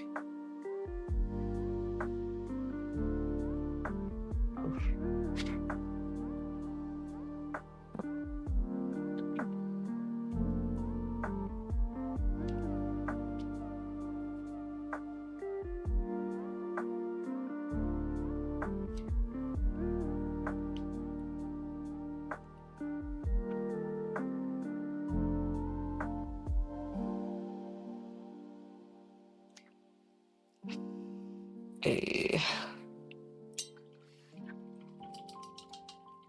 think I need to let all that dry a little bit. Let's see, what should we do next? Maybe work on some more background.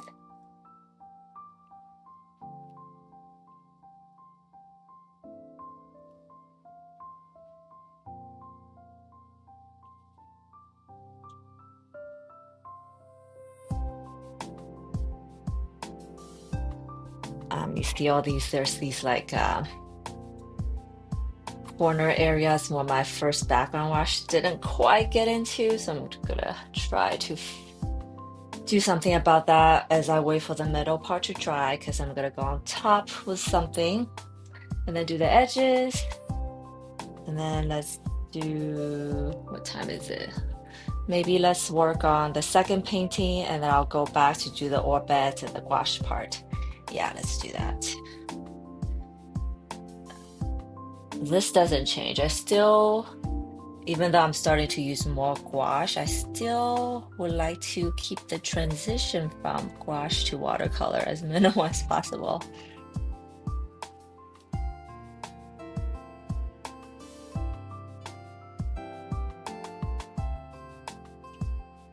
Because that transition not waste, but it takes me a while to get that transition. Takes me a while to get the feel of the different medium, even after all this time. So try not to do that too much. Right here.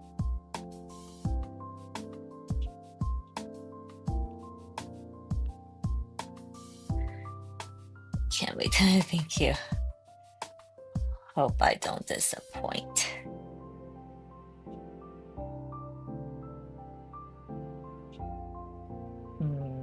It's not really covering it up.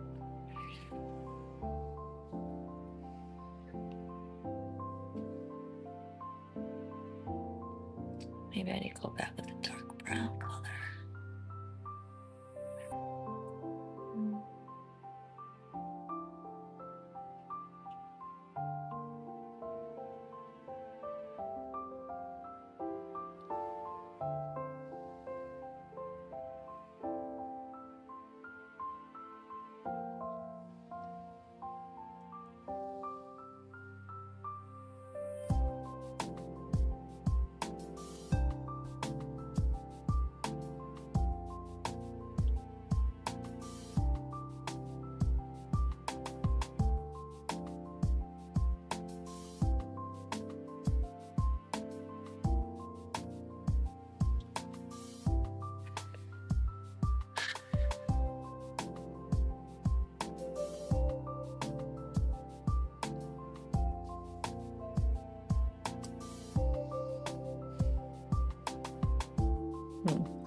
This color is like not dark enough to do that, so I'm gonna pick up some of this brown color again.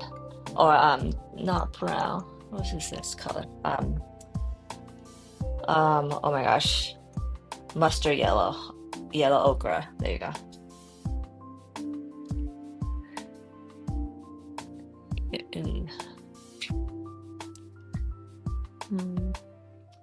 Maybe it's a bit more blue.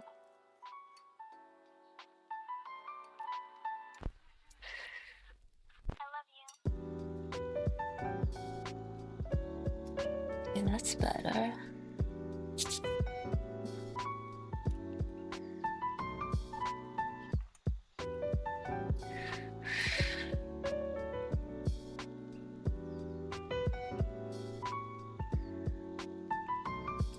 See, this is why I should have done.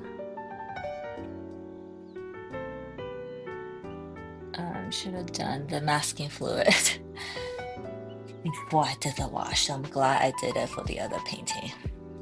So hopefully it will avoid issues like this.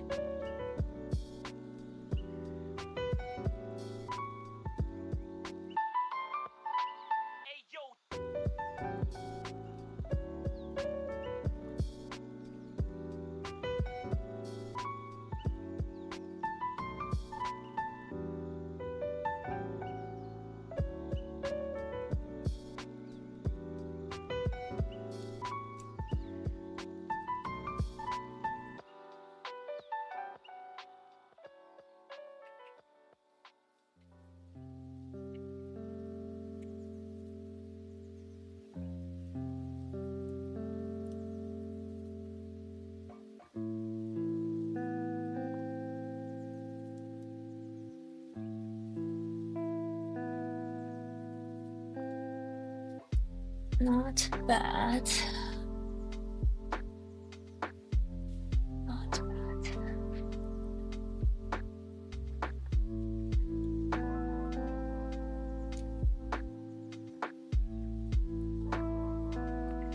So that's good here.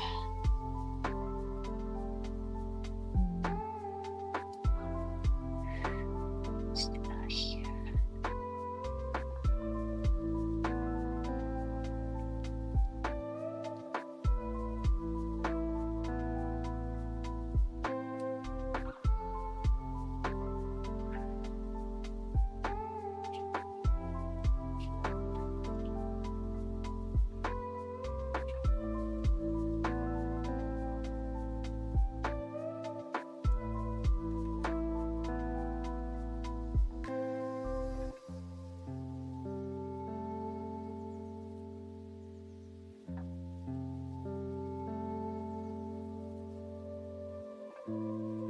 So I just use this yellow ochre, kind of went over all the areas that had white corners that were left out from my background wash. Well, in any case, it helps. It helps, even though it's not 100% perfect.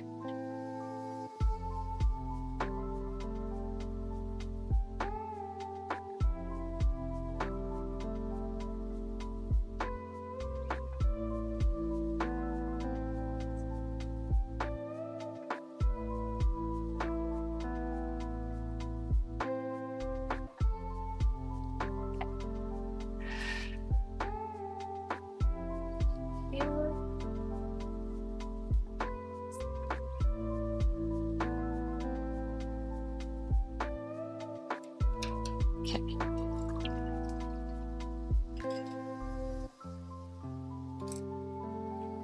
Let's see. I'll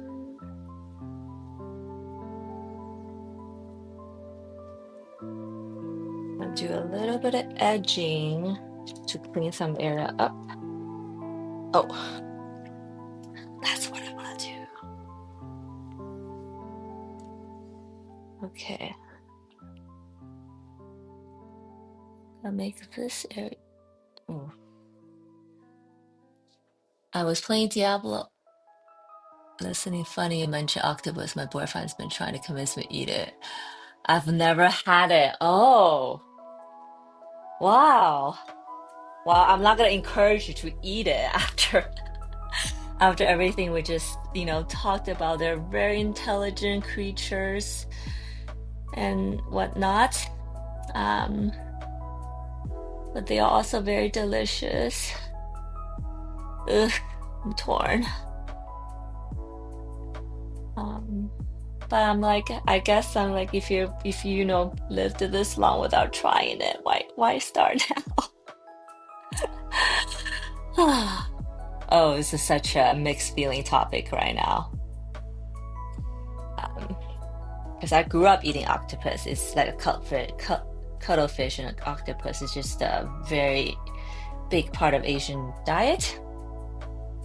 But after I learned that they are such intelligent creatures, I feel bad. But if you don't think about it, maybe you should try it once.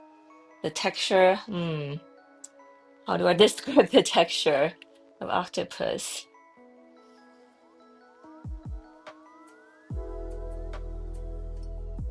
I'm thinking, how do I describe the texture of octopus?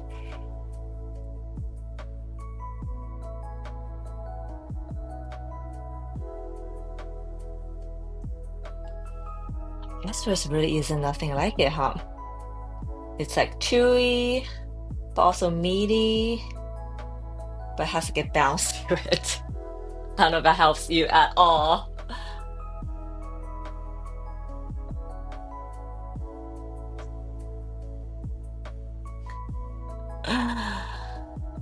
Yeah, I would say maybe try it once, but I'm sure you're not gonna go out and like become a huge octopus fan because it's not a texture that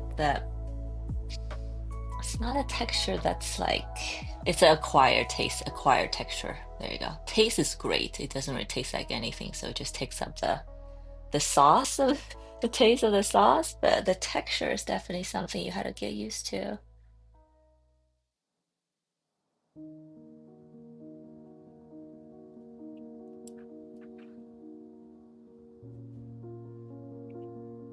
But yeah, if you do end up tasting it, I would love to hear your thoughts on it. If I described it somewhat accurately.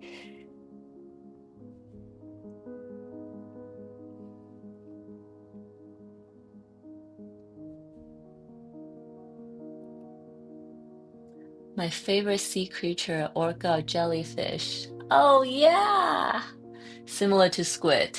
Yeah, yes. My favorite is jellyfish. I shared that earlier. I don't know if you heard me, but I just love how like fluid their movement is, all their shapes and all the tentacles and the colors. Very dreamy, very organic, which is if you look at my art, is I'm just naturally drawn to those things. So it just fits.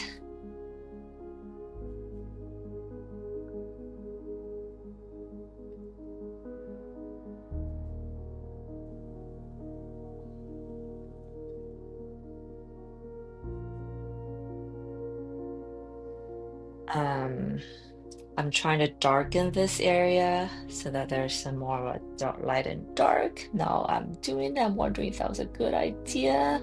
But since I already laid down all these dark paint, I have only one option, which is to keep going. Ah, and hence I saved it for last.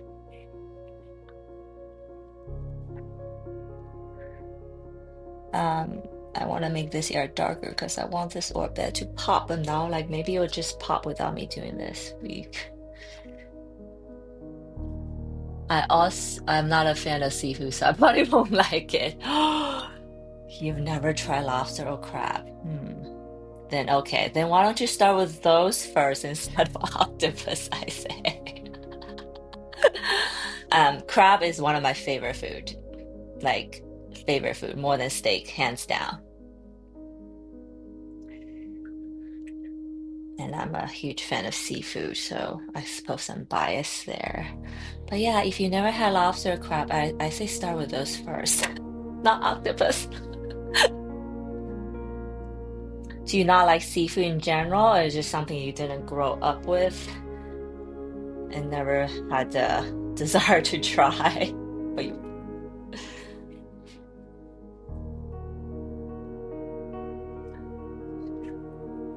oh, he just wants me to love sushi. Okay, that's fair. That is fair. I'll caveat that with there's plenty. Do you like fish? I'm guessing you must have had fish and enjoy fish, some fish, because sushi. There's fish that you can consume. You don't need to consume octopus.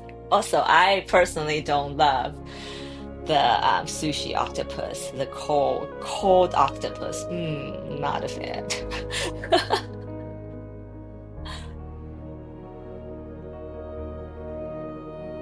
Okay.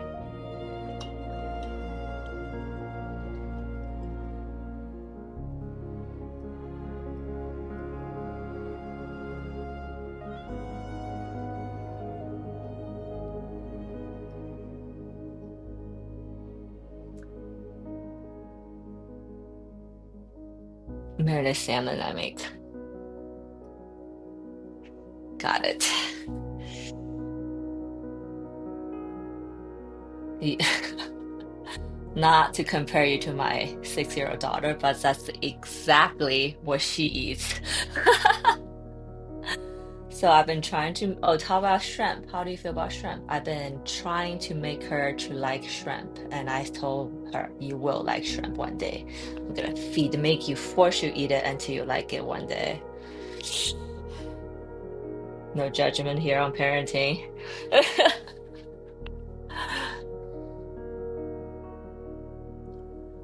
Couldn't stand a taste of catch. I guess it'll depend on where, right? I'm not a big fan of like river fish, but deep ocean fish is good. I love them. You do love shrimp. Okay. Yay. So yeah, that's my goal to make my daughter love shrimp at some point in her life. You will like shrimp. I told her, you will like shrimp. Okay, okay. Okay, this dark transition to this teal color is cool. I like that. Mm.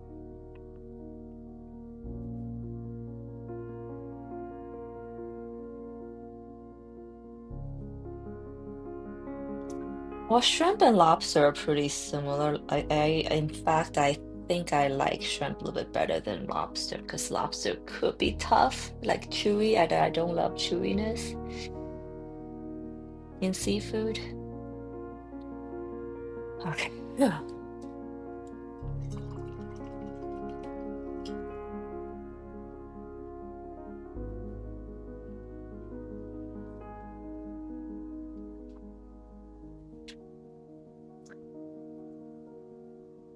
Her tastes will evolve as she grows up. Oh, I hope so. I hope so. Oh, I love smoked salmon. Yes. I- Have you guys ever had smoked salmon jerky? That is like, I love it so much. I prefer it over any other kind of jerky, which is a smoked salmon jerky. All this food talk. Guys, I'm getting hungry.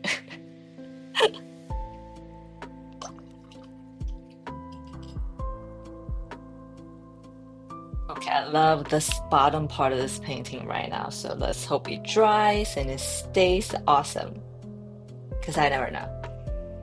Okay, and I think with the top part, I'm gonna do a little bit of super dark red dots, I've decided.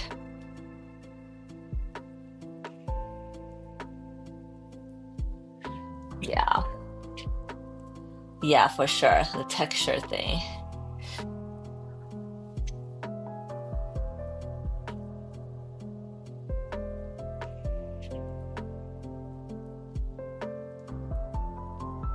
What other some textures you don't enjoy? I heard like the slimy texture might not be something that autistic neuroatypical people enjoy, but yeah. But honestly, the slimy texture, a lot of neurotypical people don't enjoy. So I guess don't feel bad about it.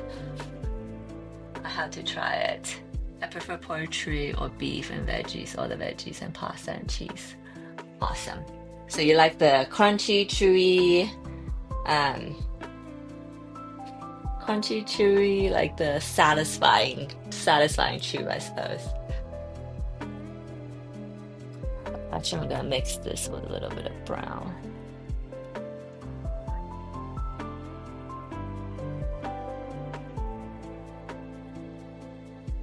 I hate the texture of quinoa. Oh, interesting. That's surprising actually, because it's like such a carb protein, but it's like too grainy, so it's too much going on for you maybe. Um, Then you must not like brown rice either, I'm guessing, because I think they have very similar texture. What about the texture of kale? Oh, you say you like vegetables, so you probably like kale.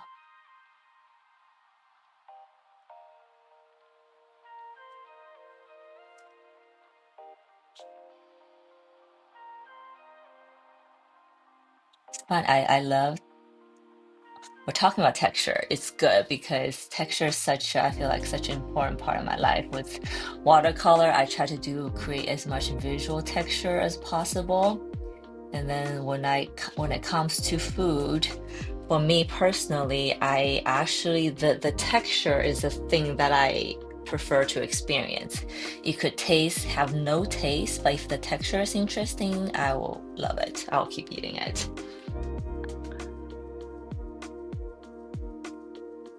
But you can't eat it all. Uh, right.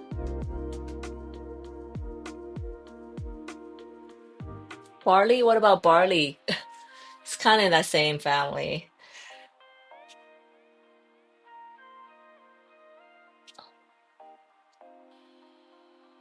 So I'm giving it some like definition, but outlining it more.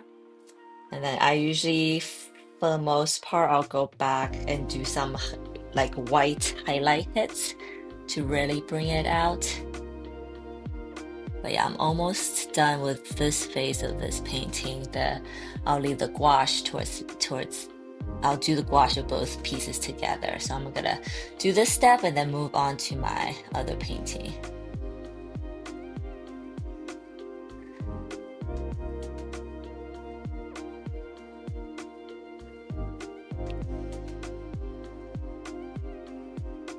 Okay.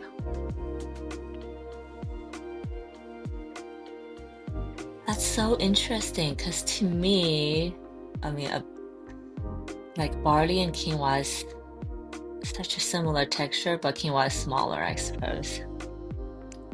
But in Korean cooking, I'm not Korean, but I love Korean food. But in Korean cooking, they always mix like some sort of beans or grains into the rice they make. Oh, it's healthy, it's good for you, but I think to add texture, really.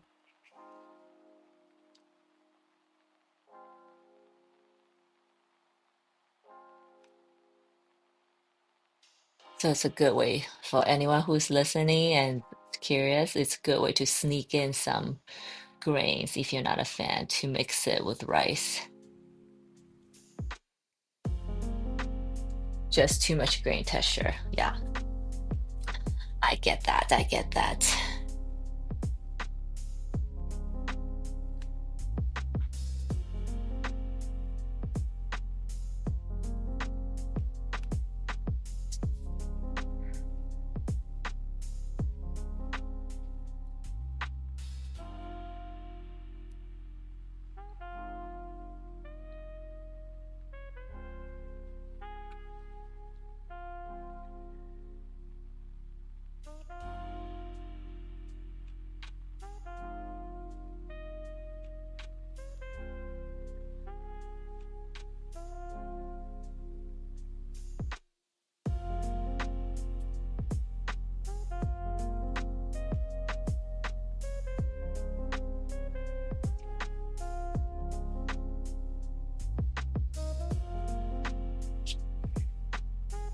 Thanks for sharing, Diablo girl. It's such an interesting thing. I'm gonna think about this.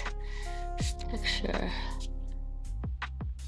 Texture makes people feel a certain way. I'm just thinking out loud. Does that also apply to visual stuff? Hmm. I say, thoughts.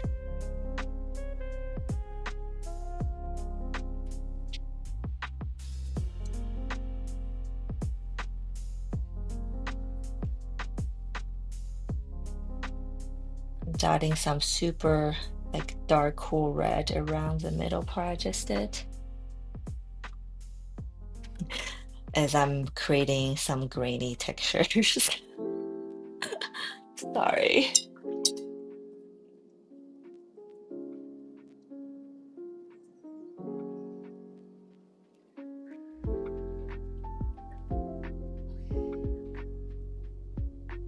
I still feel like this painting is very much in the ugly girl stage. I'm looking at back at my last one. Like at some point that painting started looking finished, but I don't think I'm there yet with this one.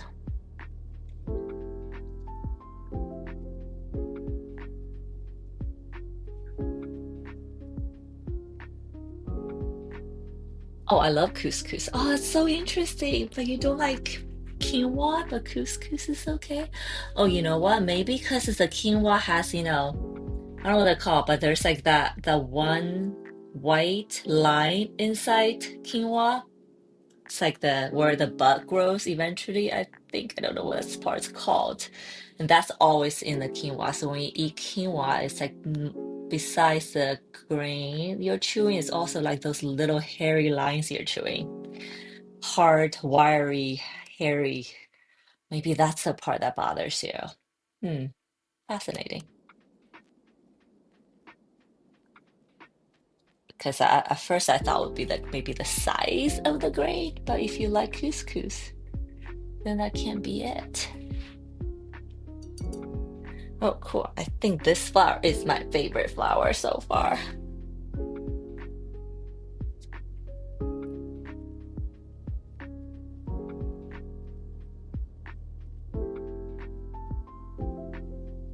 Okay, how are we doing here?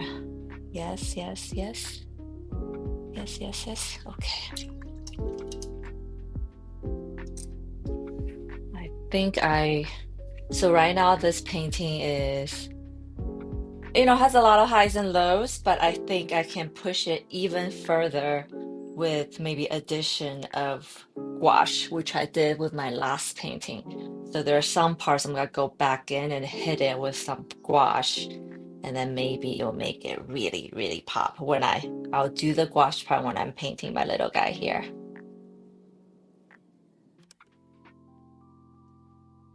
Yeah, cool. Hope you guys like this, how this is turning out. Little guy's here. She's, resting, pushing, resting her legs on the flower. I want to go back in with some wash and really push the depth of these flowers. Almost there. Cool. I'll say that painting is probably 80% there. Not quite yet. I love it. Quinoa has a grittiness to it. Yeah. It's okay when we eat the painting. Grittiness to it. Yeah.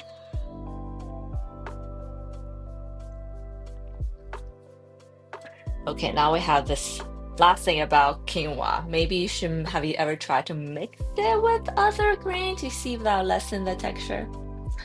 Okay, that's all. That's all. That's the last thought I have. This flower is cool. This flower is cool. Cool. First and last. Awesome. Now we have this girl here. I have no idea what am I gonna do with the colors. So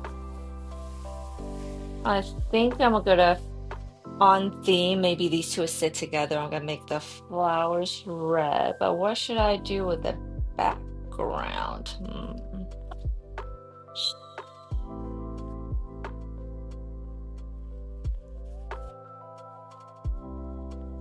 Okay, the masking fluid. So I have all the masking fluid on, which is cool. What should we do?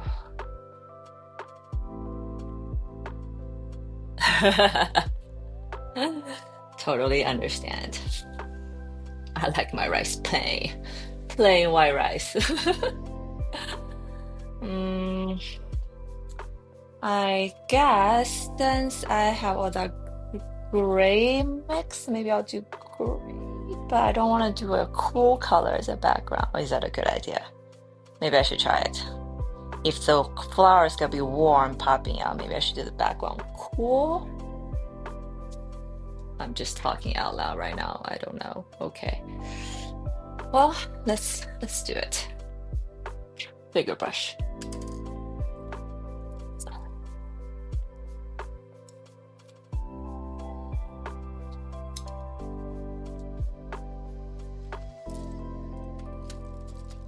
I like doing background in these oval brush because as a tip, I can go into the crevices of these corners, which I'm gonna do better on for this one.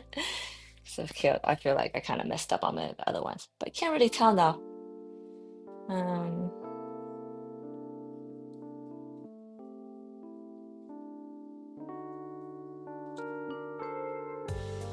Okay.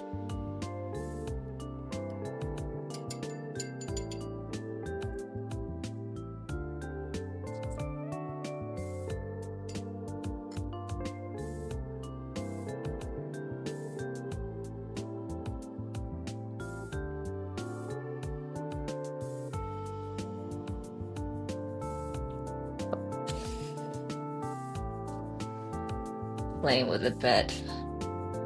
Oh, okay. I love jasmine rice, yes. I think my favorite is sushi rice, actually. I like the chew the best. Okay, I'm gonna go into the middle with this gray color. Hopefully I don't regret this. Now to fill out the middle part.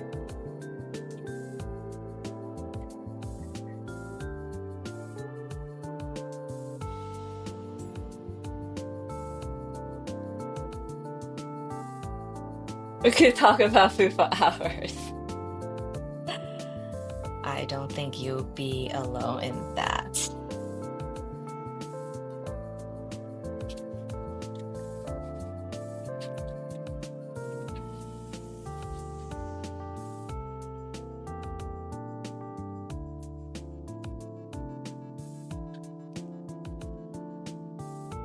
But yes, we're talking about rice textures. Oh, you just give me an idea, Diablo girl. You know the red quinoa? There's a quinoa called red, and I actually have some that I've not mixed. I don't know if you've seen my videos where I use purple rice to create texture in watercolor.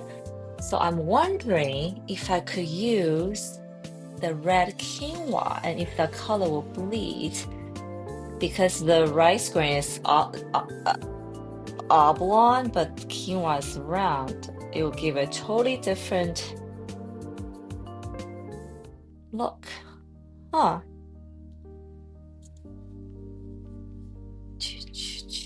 I'm thinking, I'm ideating. Okay, I think I'm gonna try that next.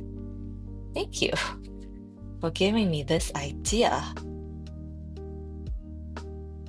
I'm always looking for more things to create textures, obviously.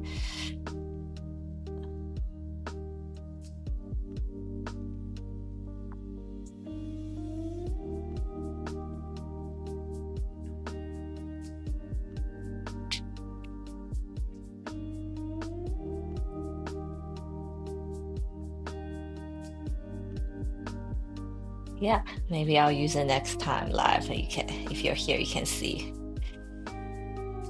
Oh, thoughts. Yeah.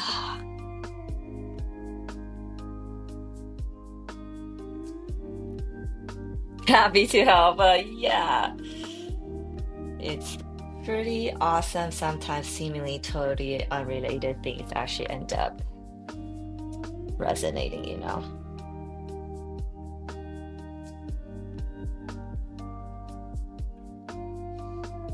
Okay, I kind of like what's going on here. Maybe I'll just leave it. I hope I don't regret this. Okay, this darker part.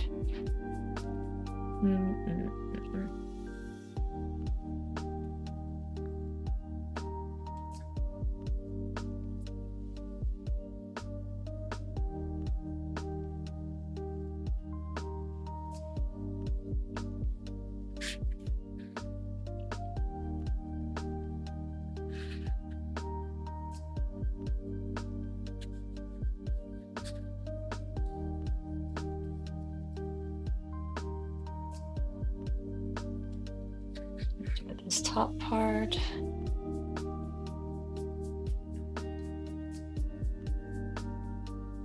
Clean water, let it bleed a little. Clean water here.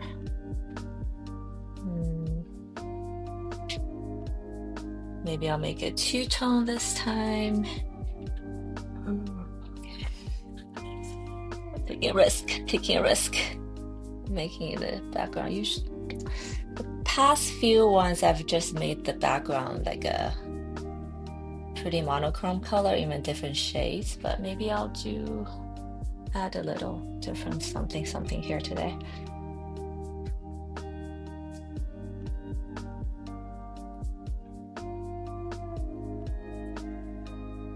After talking to Phantom, I feel like I should experiment more with my art. Okay, oh, I like this two-tone color actually. Not sure you guys can see, but I mixed in a little bit of that vermilion red.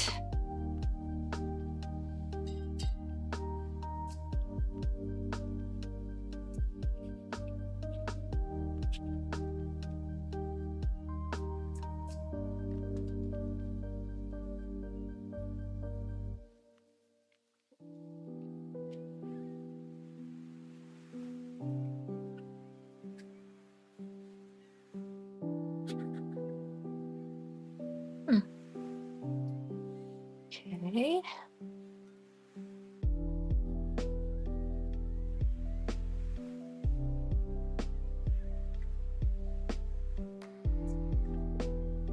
Also, another trick I learned to wash the background.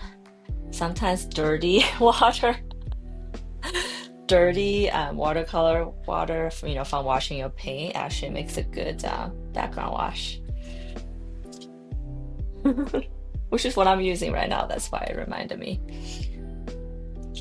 Okay, how do we feel? I think I like these textures just randomly I created, so I'm gonna leave it. And not that I have much choice at this point because they have dried. Okay. And then maybe I'll add a little bit of teal like the other one. I really love the mixture teal and gray. Sounds good, Diablo Go. I know I'm kind of hungry too, but I want to finish this painting here. Thank you so much for stopping by. If I don't see you again today, have a great rest of the day, rest of the week, okay?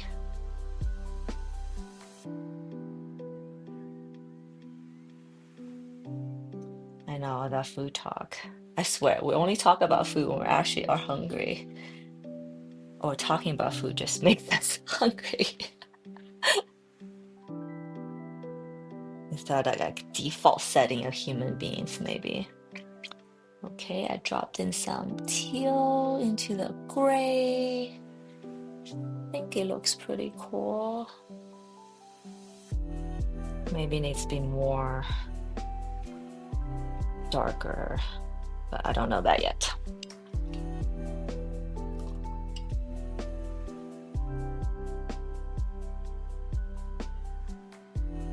See you next week, Diablo girl. Thank you so much. Okay, let that be.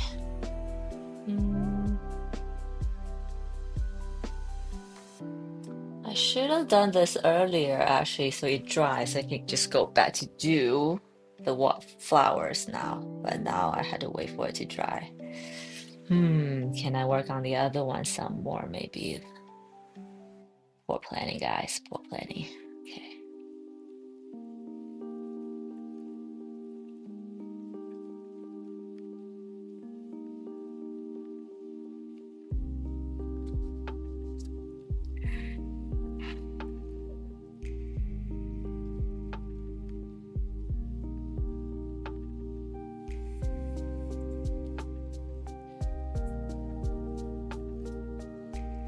Do I make the corner clear? Yeah, I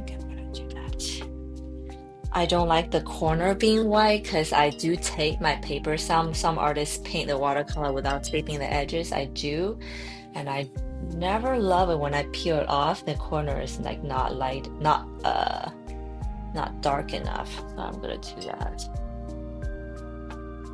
And sometimes you do a little bit of corner, it probably won't affect the rest of the painting too much. But yeah, I think to me it looks better when I peel the tape off. Not too much, obviously. Oops.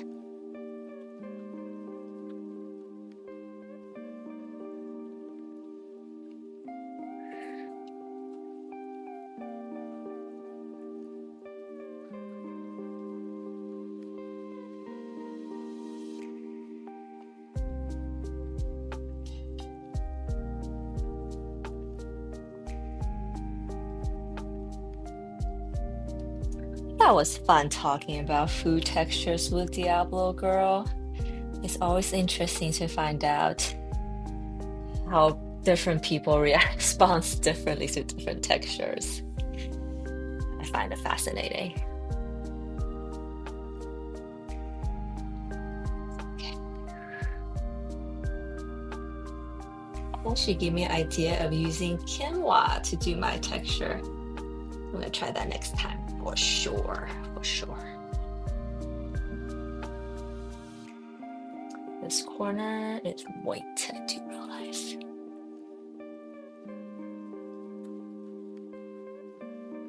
Small grains, we appreciate our small grains.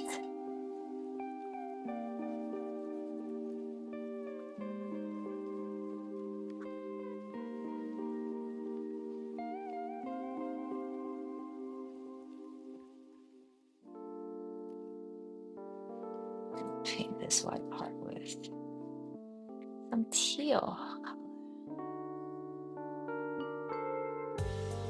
Okay, so my background now actually has 3 colors kind of mixed. We'll see how that comes out.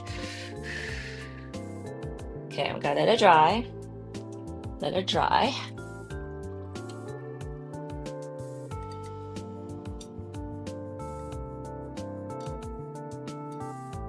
And I do realize I probably should have done that first, so that when I finish painting the one on the right side, this part will be nice and dry. But because I didn't do that, I guess I had to go back to my words and then see what I can do on this one. Meanwhile, I guess I had to get into the gouache part.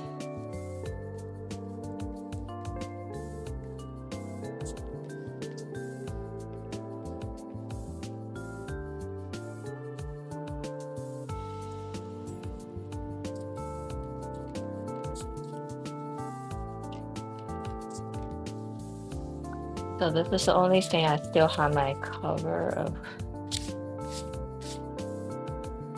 little masking fluid cover. Okay.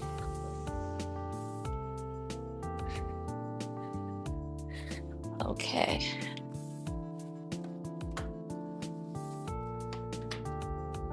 I am opening up my gouache paint now, because I guess the time is now. And I usually use a flat brush for my gouache paint.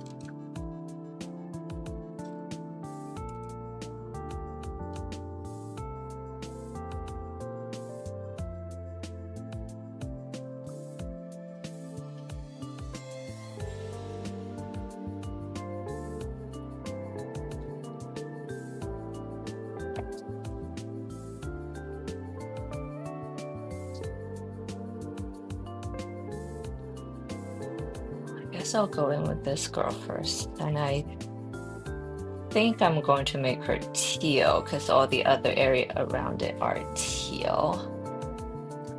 And okay, let's do the hardest part first, which is the gouache, which is the little orb bed there.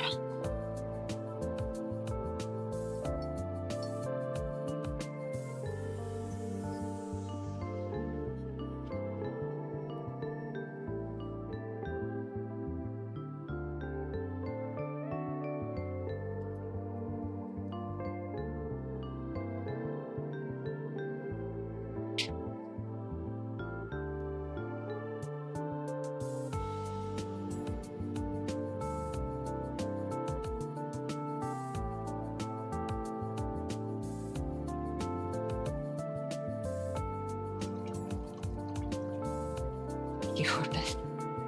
Yay, thank you. See, I'm gonna work on this little guy here. Maybe let's get up closer. Okay. Yeah, I did say I'm going to do. It's pretty cool. Do a teal color. Okay, here we go. Bear with me for a second as I mix that color.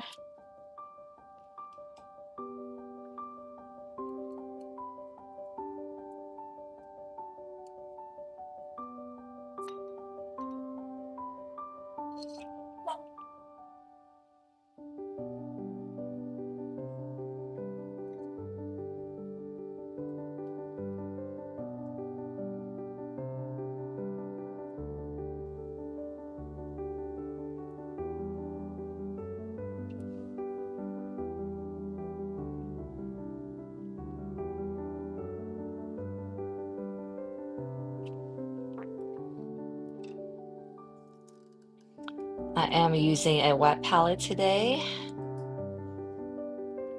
I've been switching back and forth between my dry,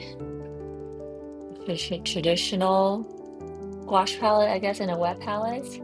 I have a whole video on the comparison of both. And as I made that video, I realized the answer is not so black and white.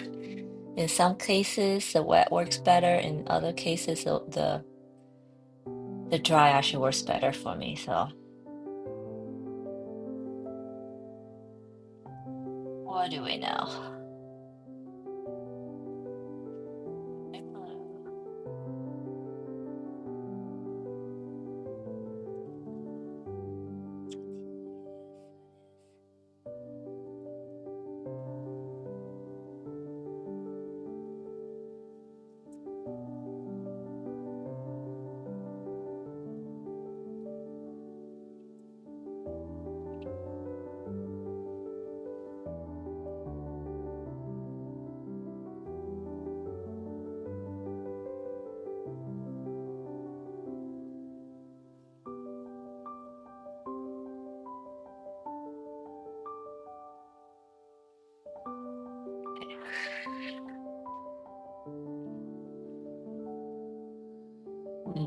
Okay, let's do let's do here first.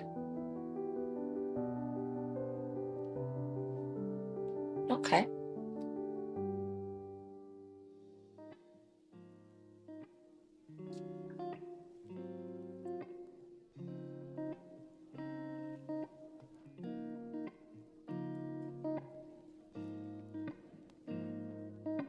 This old bed just chilling.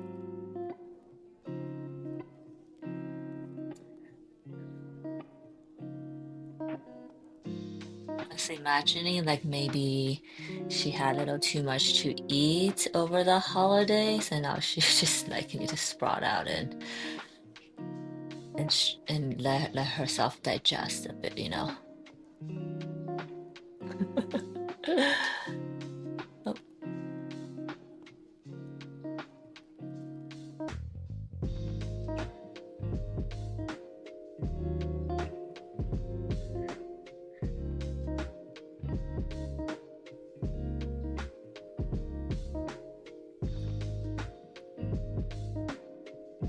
there.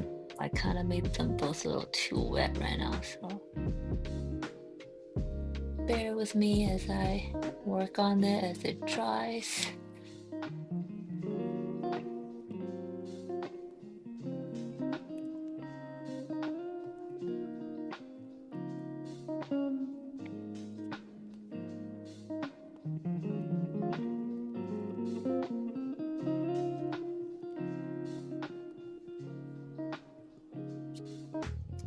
This one is so small. It's still kind of hard to get the shadow like into it, but we'll try our best.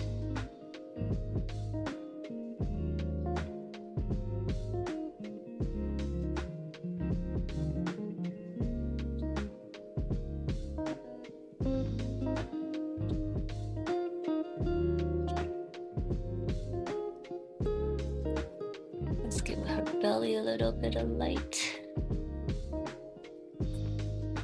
in this area. So when the gouache is really wet, it almost acts like watercolor, I note. However, it does not work exactly, but in some cases, it almost spreads better than watercolor, I also notice.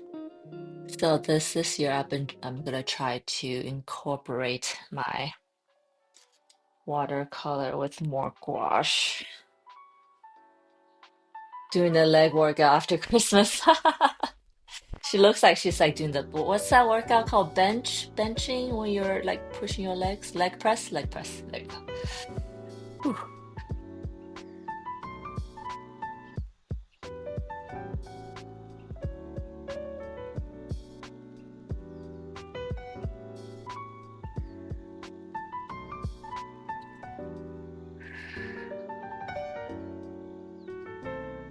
The teal is nice, but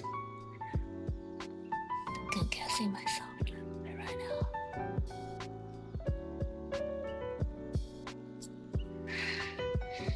So small. This brush are even too big.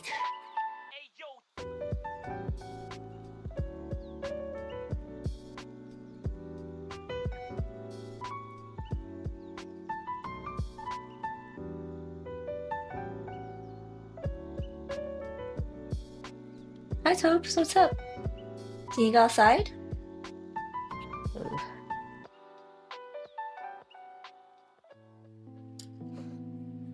My dog just came and started staring at me. Let's see what he wants.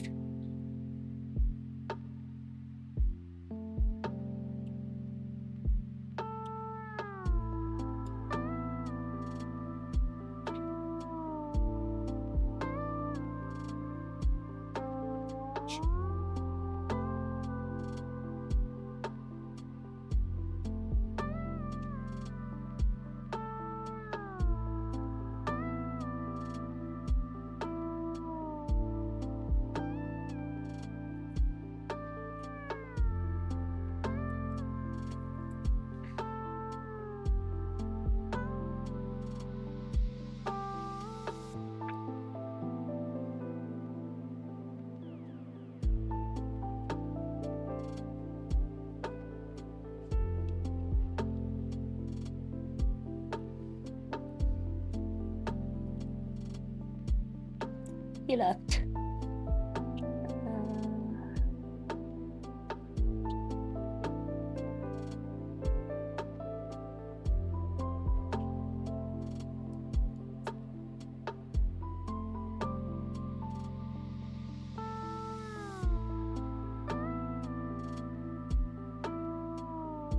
Her eyes are like little hooded, not as wide open as some of my other orbits. So definitely food coma from the holidays.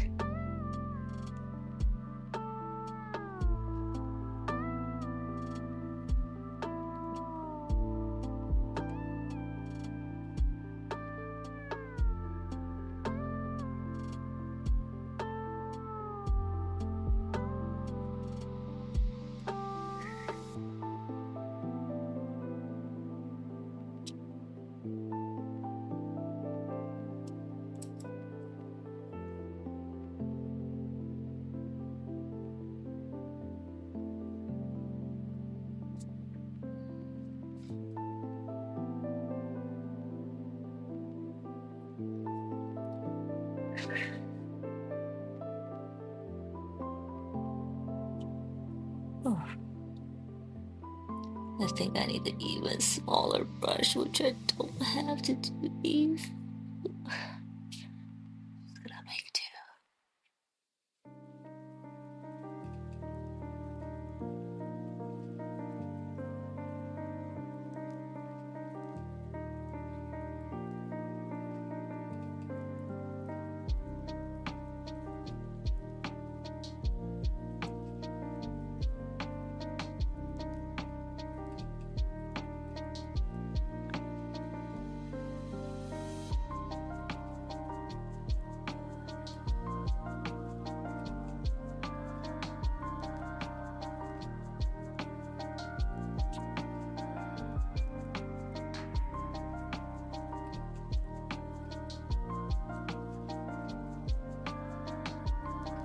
Better go check on my dog.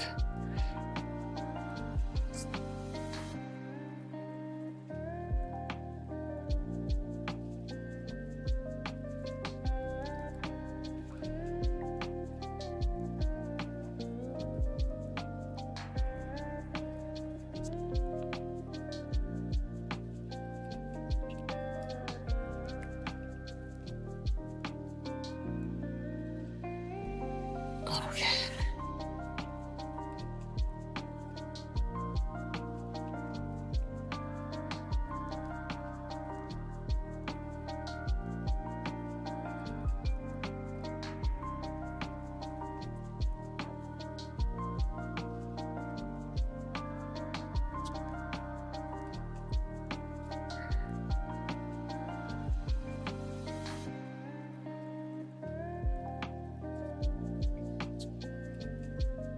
The light's coming from this way, lighting up her face.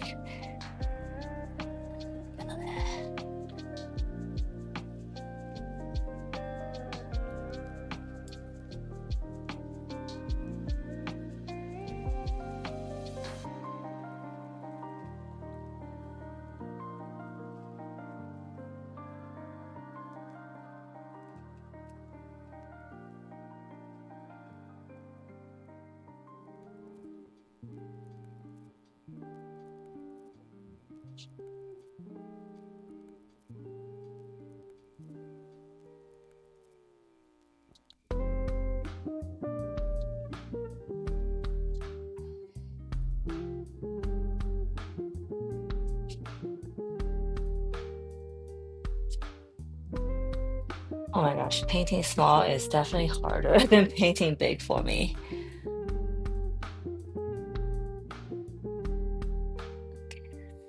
Some color up. Oh, I'm going to check out my dog real quick. He's been like hovering and he might be need to go outside. So I'll be right back, guys. Okay, hold tight. Okay, let's go. Tell myself.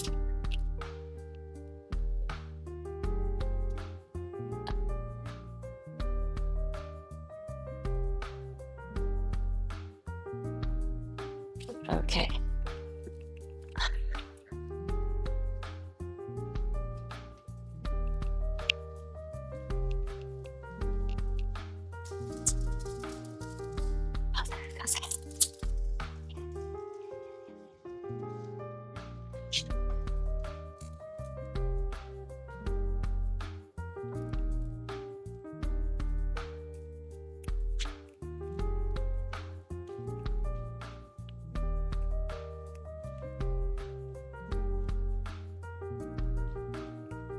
Okay.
Good job, guys. Good job.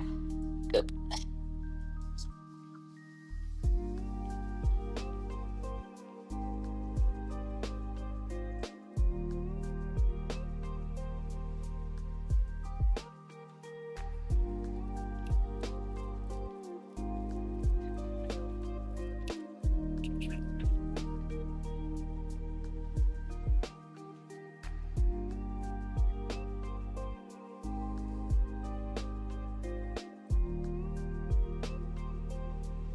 Hello, so sorry I'm back. And of course, when I'm step away for a second, hello Omar, love. Oh, hello Omar. Love the work. Thank you so much. Yes, I'm back. And thank you, Trevor. Be my moderator here. Thank you. I am working on two pieces of floral art at the same time, but I kind of didn't plan it well enough. So this one, I just did the background, so it has to dry a bit. And then now I'm working on the gouache part of my painting with this little dude. Okay, my dog had to go outside, do his business, and now we're back. And I gotta chase the cat around. But thank you so much. And if you guys are just jumping in, coming on, finding out about me, don't forget to jump in the chat and say hi. I'd love to get to know you. And obviously, I'm going to do my spiel of don't forget to hit that like and subscribe button. It will really help. Okay, I think because this area, I'm having a little contrast. I'm going to use this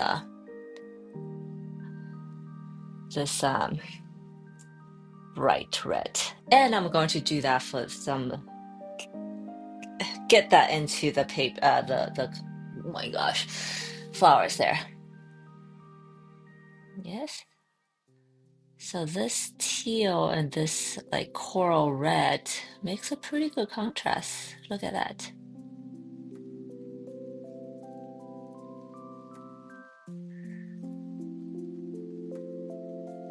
Okay.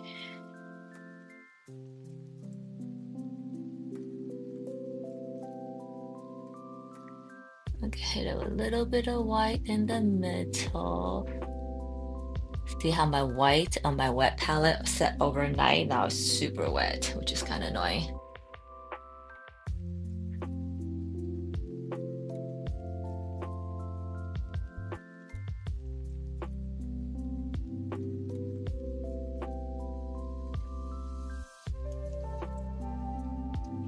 Now I'm thinking about, I think I'm gonna make her iris color a brown color probably.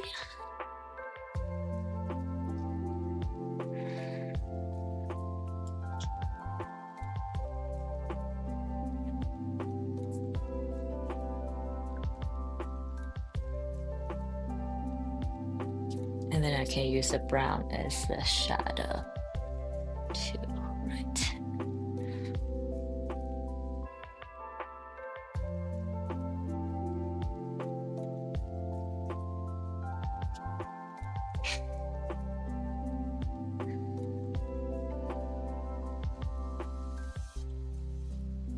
The one saving grace about gouache being too wet is that it dries very quickly. So it's not long before it's dried and workable again.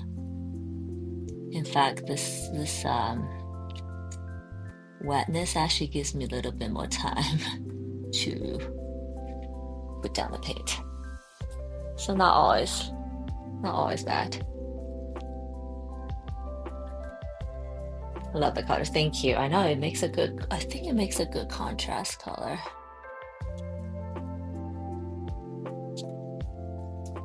See, if I was still making shoes, this might be a color I'll use as a pop.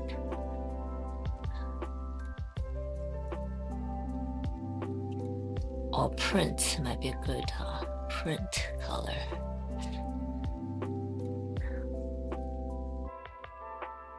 Very tropical.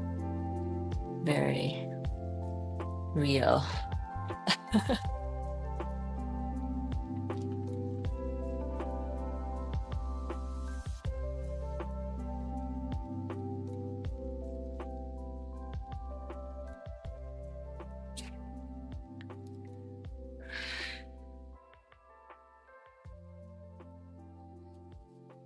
Good thing my hand is not shaking today, otherwise these are gonna be so hard to paint.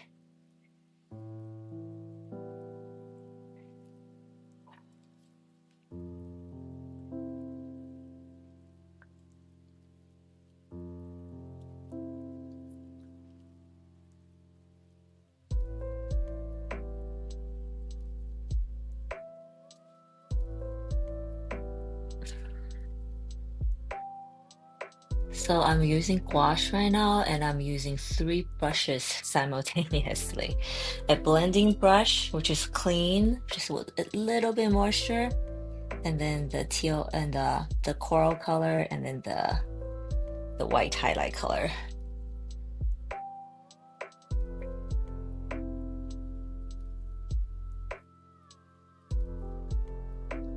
I am alternating between 3 brushes very frequently. Okay, and then now I am looking at it. Okay, so light's coming from this way, so I should make this part a bit darker. This part darker.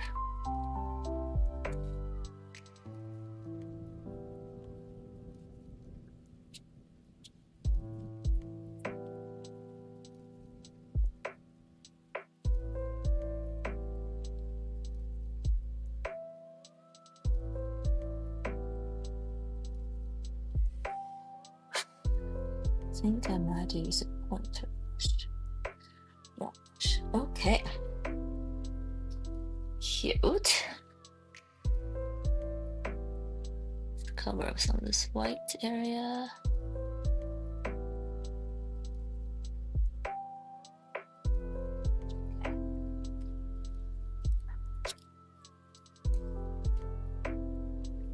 Wow, I have this brilliant paint on my brush. Let's see. I'm gonna go into some of the petal areas and give them a hint of bright colors, like here, just the edges.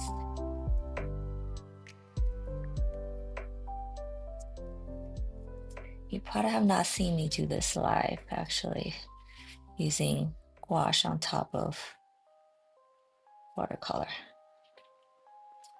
I just started doing that recently, and I am loving it, truly.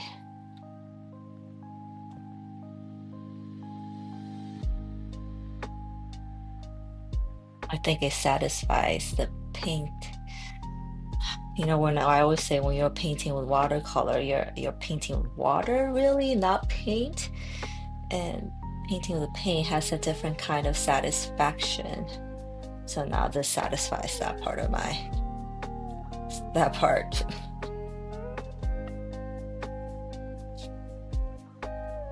Oops, sorry, off camera. A little bit of here. So I guess maybe this year my goal is to master using gouache and watercolor together.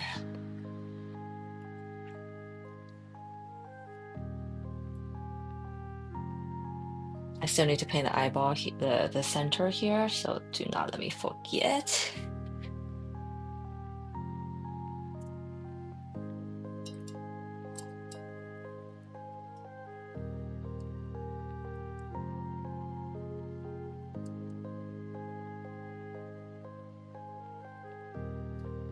See. Ooh, this is bright. Okay.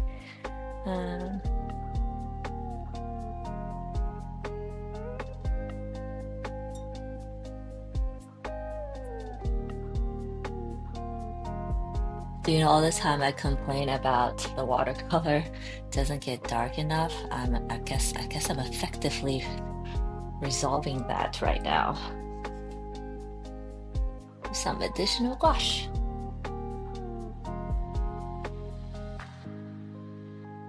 Oh, look at that. That's pretty brilliant.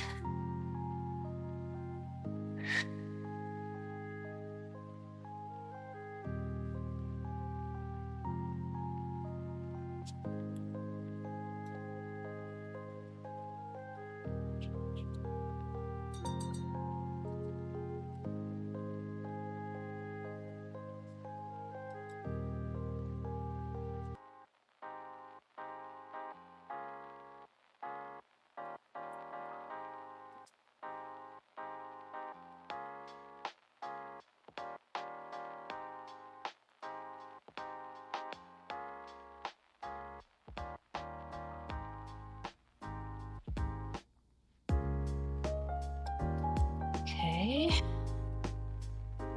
good. Maybe a little bit here.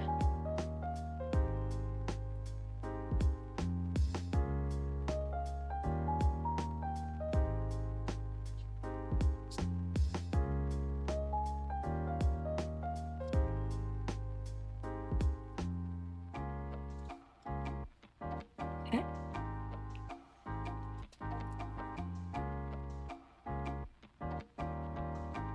that looks good. Where else?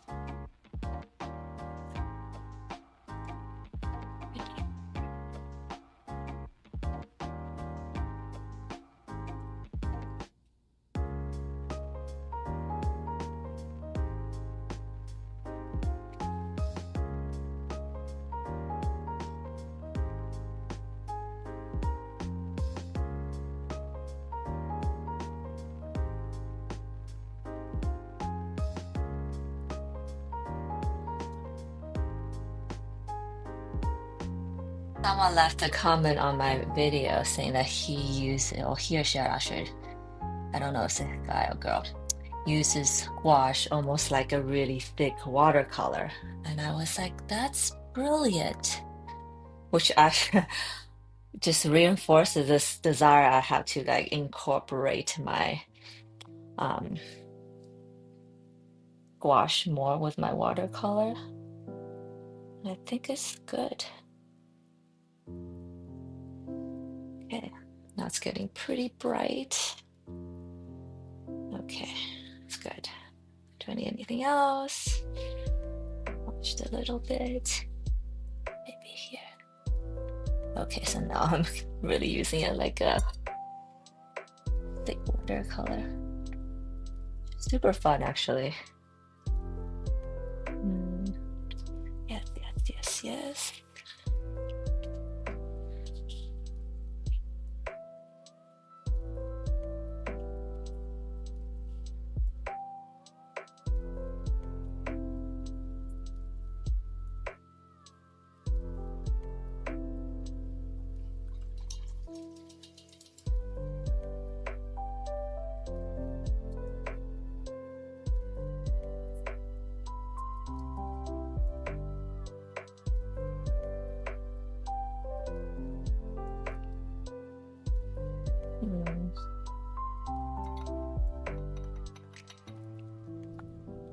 And then here, oh,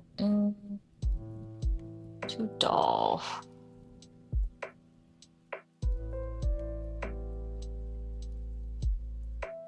Well, wait.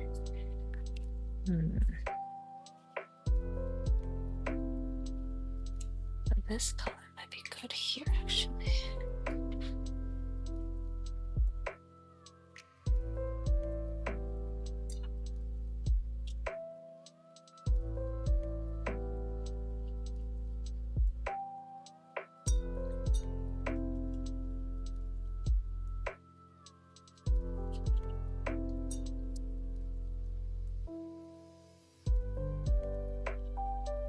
So when I put the gouache on, it just start looking more opaque immediately.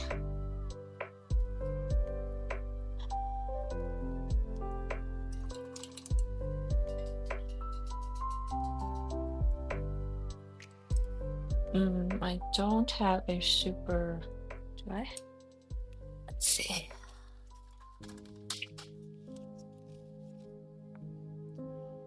Carmine. Carmine the cool red. Oh, yes. Yes, it is.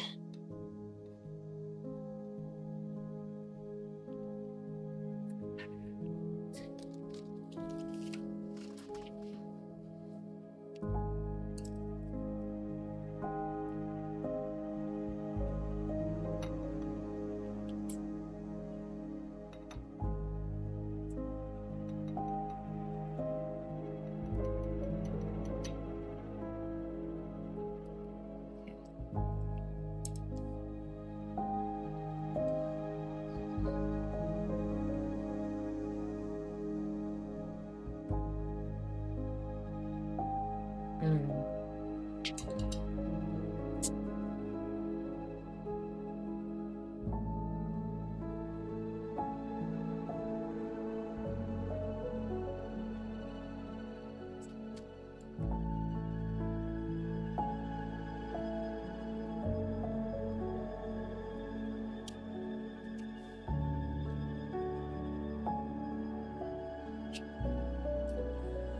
Whoa. Okay. Okay.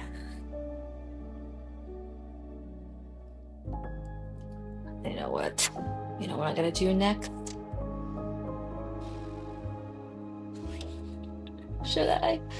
I was just gonna add some dots, but I don't think this is the brush for that. I am going to add some my textural dots with that color and to use a round brush.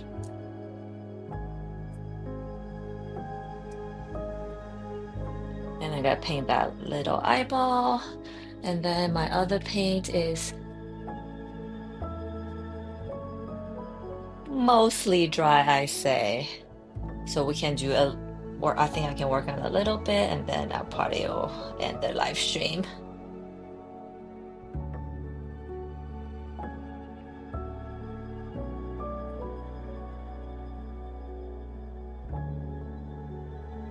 Textures are cool.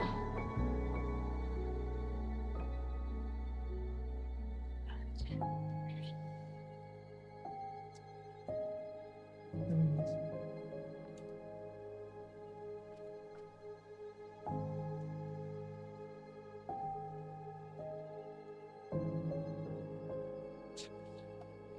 Oh, I watched a YouTube video where an artist was making her artwork solely using these dots, also watercolor, but solely using these dots.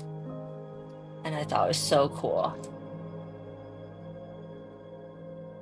It's what I'm doing right now. She's doing like a dots like this, but on like clear water, so it's a wet on wet. So you can imagine how it would spread. It was really cool. So maybe I'll try that one day here soon. Okay.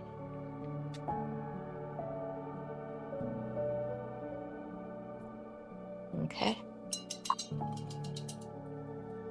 Not overdo it. Maybe some black dots here.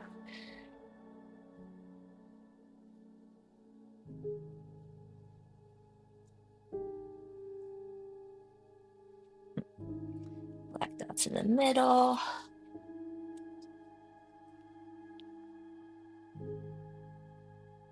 Which is not showing up. Let's not do that. Okay, and then lastly, I'm going to work on the center of the eyeball. And then I think we're mostly done with this painting. Mostly done because I probably will go back and add white accents into some areas, but I want to get to the other painting now, so I'll probably do that later. Probably do this together with the other one.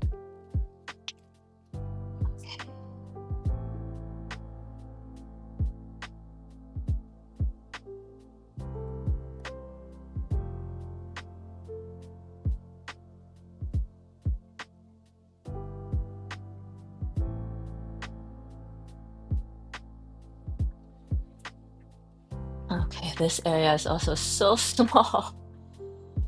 So small, so small. See, I learned I'm using a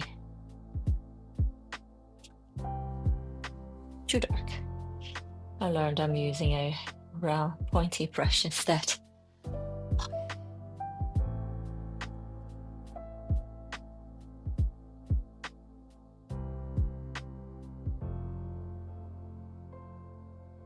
Eek.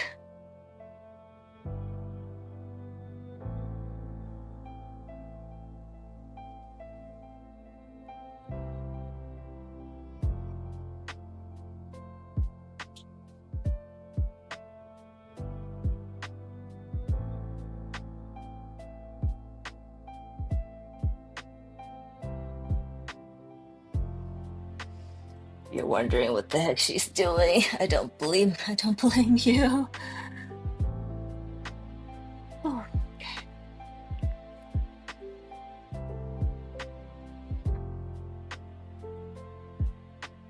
I need to get a even smaller brush. Ugh. Okay.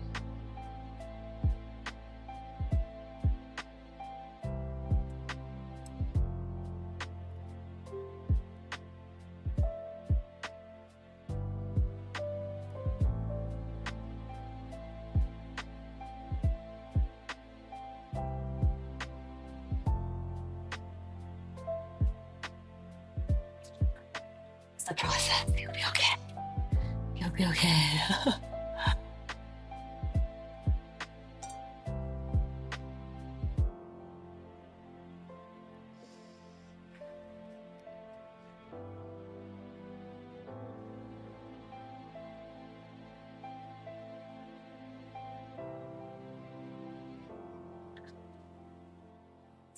Okay.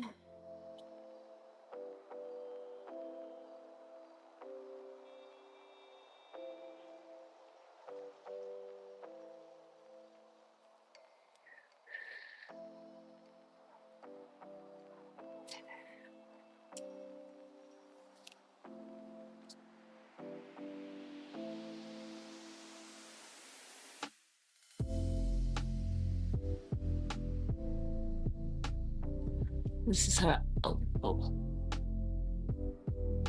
Her iris, retina. Oh my gosh. Okay, I need to let that dry. Let's add some blue to see if it darkens it. Nope. But I am going to use this to do some cast shadows here.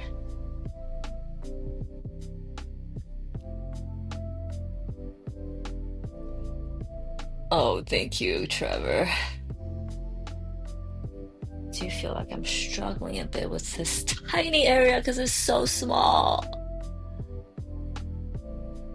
But usually in those cases, I just need to be more patient, basically. Okay.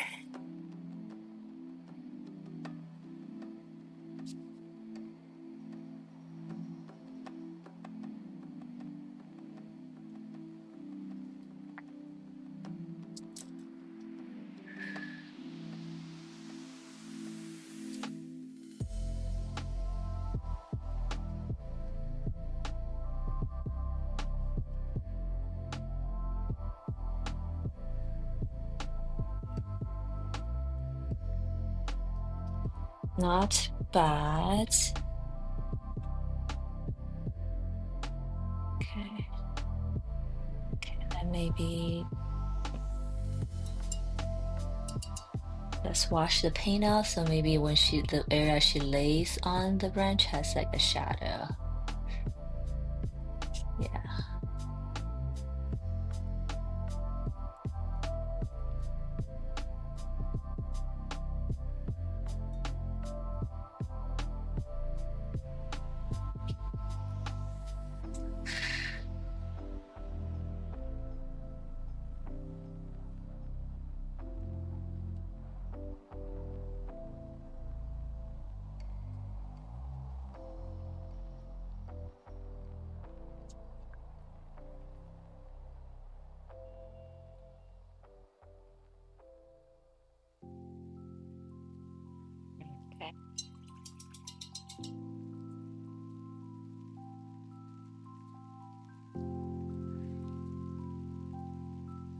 I don't know why I'm like blowing it.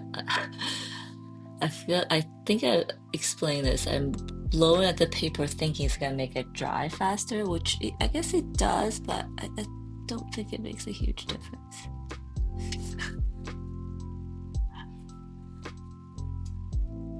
Okay.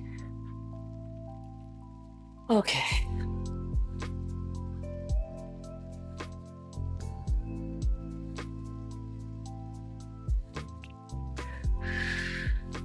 Let's draw in some lashes.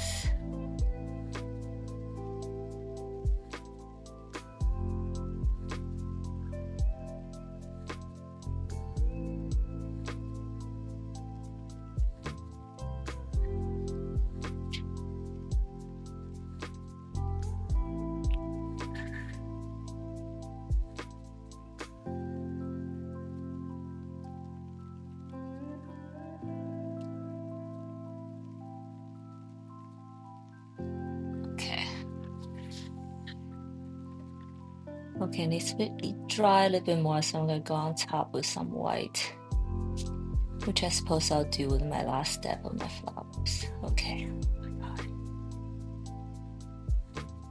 Ugh.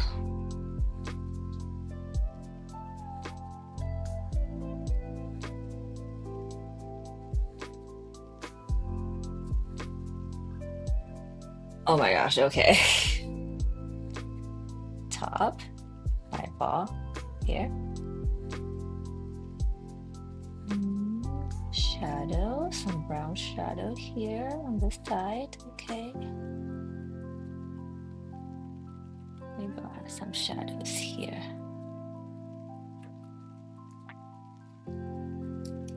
Okay, now let's move on to the other painting. I think I'm pretty much mostly done with this one. Okay.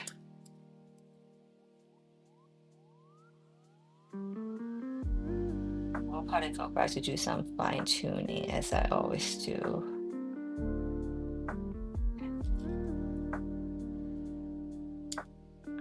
So we have my little dude here chilling, hanging out under all the flowers. So here we have it. Is it better to see on the side? Okay, sure. So the bottom part is definitely darker. I'm wondering if these parts should get a little bit darker, but it looks okay right now. And then my orbis chilling here. And then these flowers are popping. They're pretty cool. Yeah. I wonder if the background should be a little bit darker, but I think they're okay for now. We'll see how I feel about it tomorrow. I always say, wait a day, wait a day. So cute, thank you. I think the orbit is definitely very cute.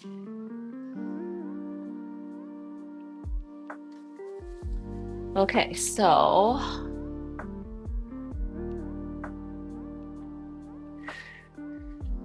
it's always like the last, I swear it's always the last 10% that takes the most amount of time.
Thank you. All right, so the background's still damp, but it's drying up now. Let's paint this from top down, I think. I think because the top was the most dry part. So I'm gonna peel off these masking fluids.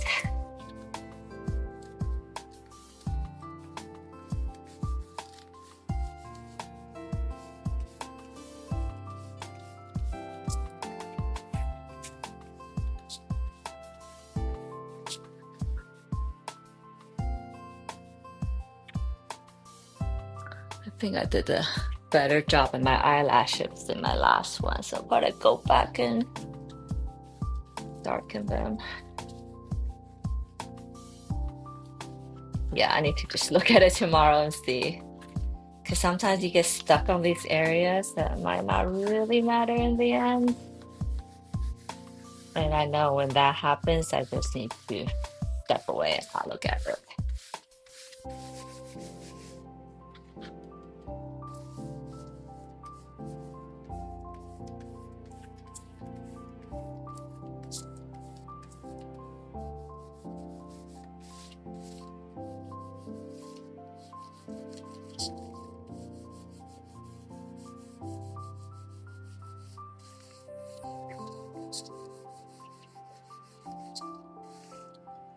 Oh,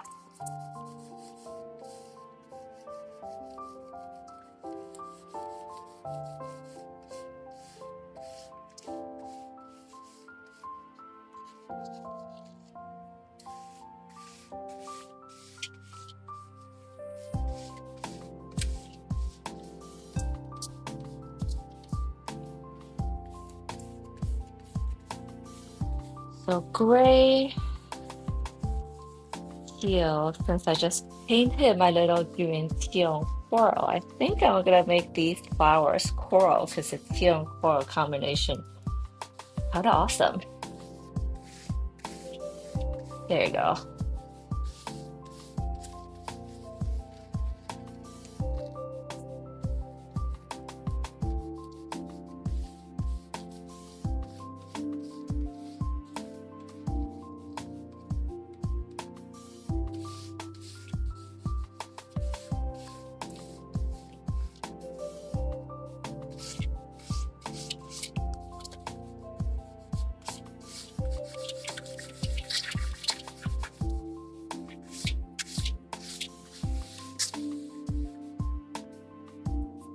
Okay.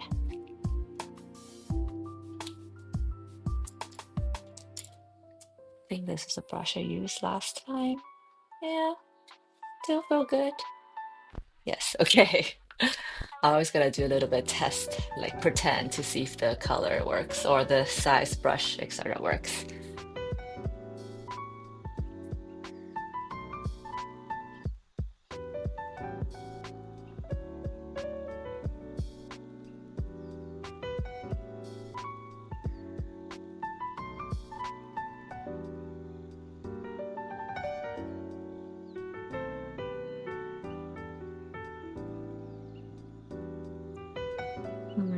Okay, so I'm gonna mix a light color first, light to dark.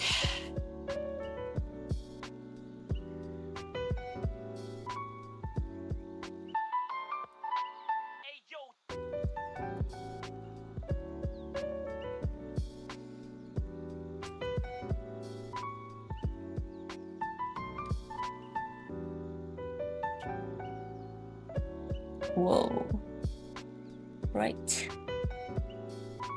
Maybe too bright. Maybe too bright.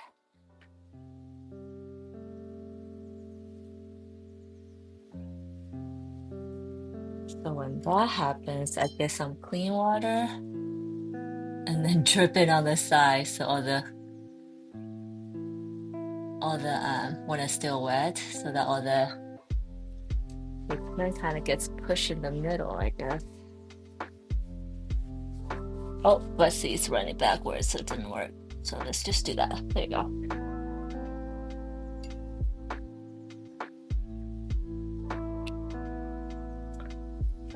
Let this be.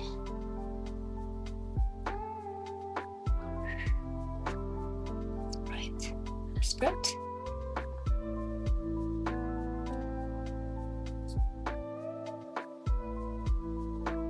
That's right.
I'm almost out of steam, so we'll see how far I get.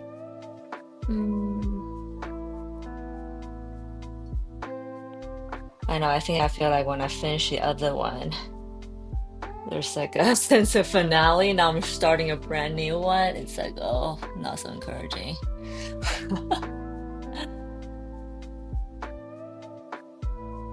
Let's drop in some color in here. Oh, yes. Drop some color in here, maybe.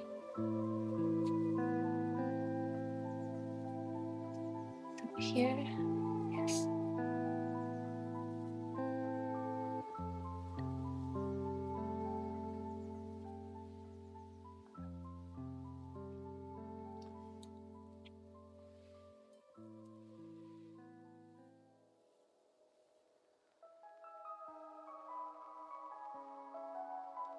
Mm.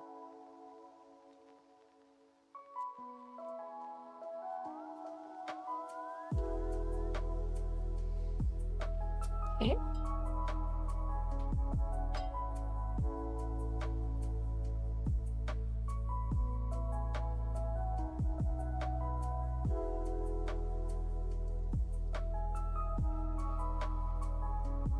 First wash. Very wet.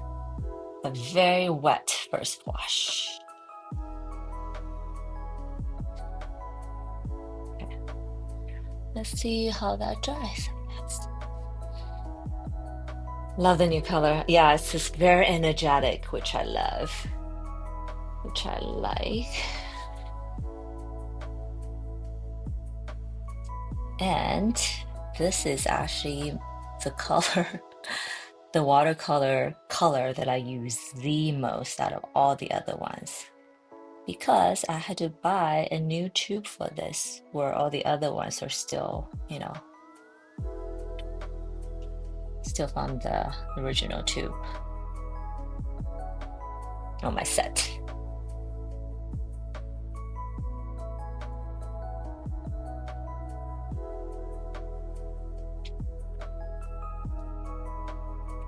I just washed a little bit of my paint off, and I'm gonna do this layer.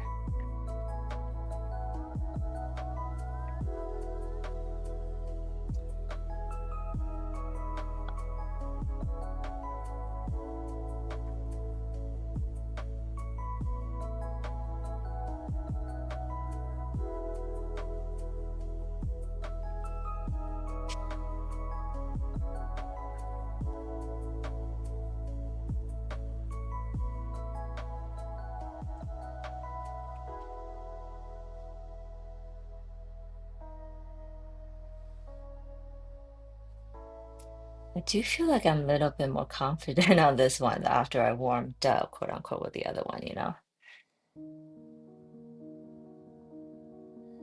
This is why I need to paint every day. Like Phantom was saying, just to get your hand moving.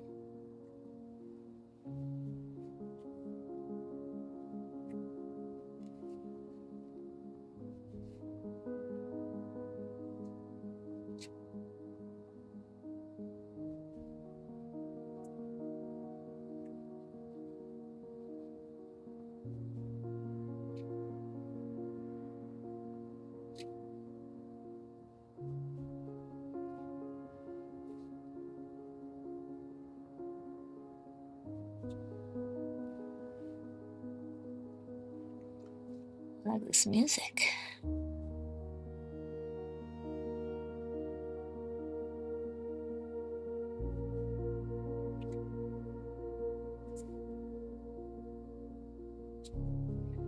Some of these things have been done in my second wash, which is all right.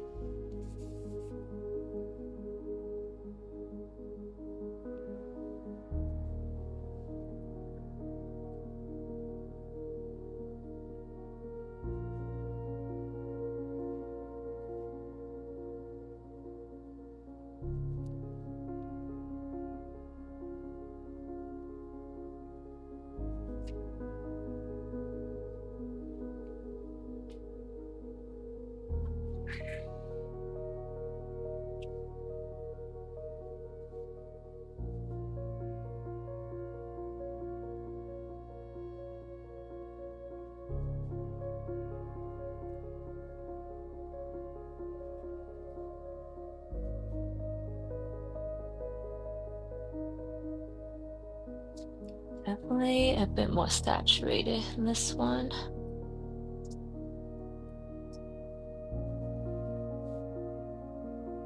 Oh, okay. Right. Very bright. Too bright.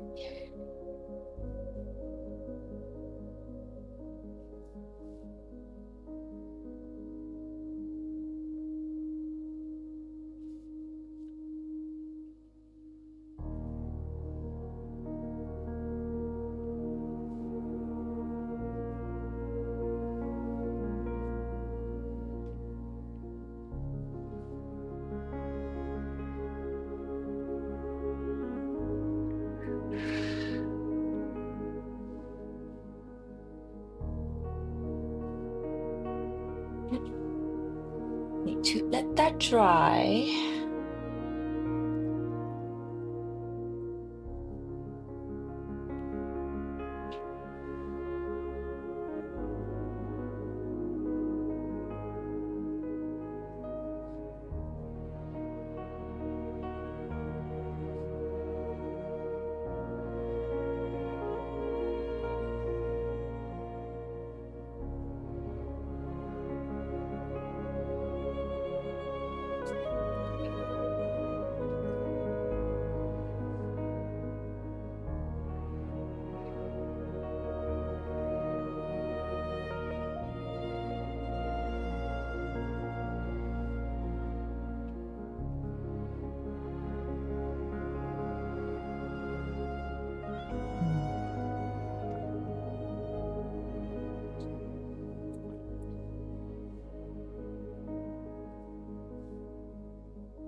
Cool.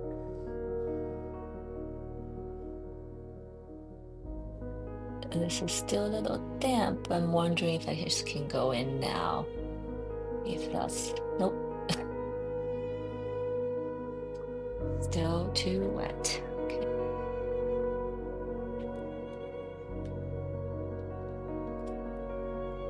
Oh yeah, she's this orbit is like like a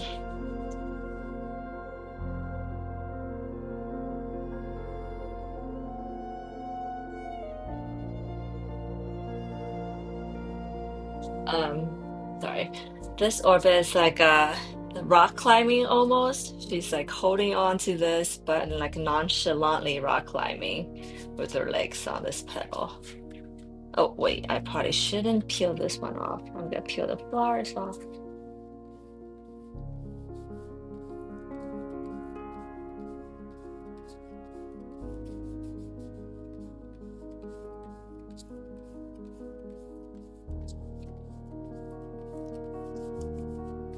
I think after I cover all the flowers with this color, I am going to call it a day.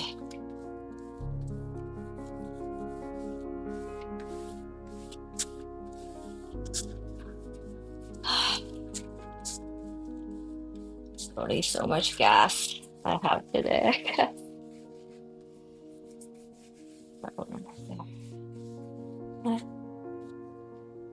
But I feel like I cover it's impactful because I did all the white colors just now, so I feel better about this painting now that it's kind of on its way.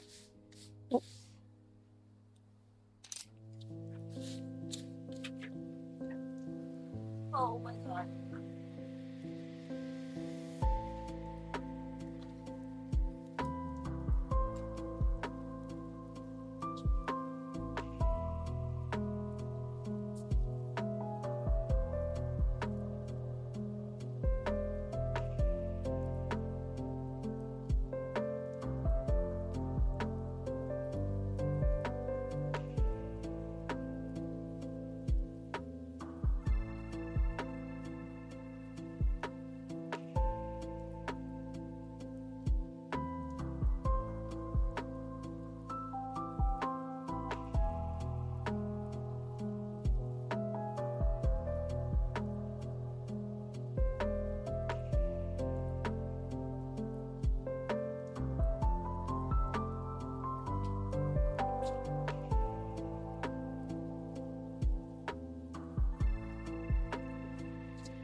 Oh, I hear my daughter is back already when she shouldn't be. Something must have happened. Okay, maybe it's time for me to go.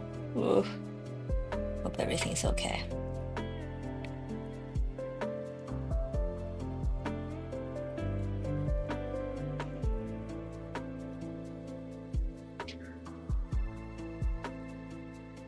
Okay, last bit here.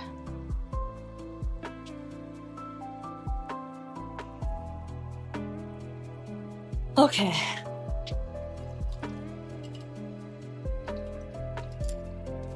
I I will definitely finish this painting off screen. So next week when we come back, we can see both of them on the wall, hopefully.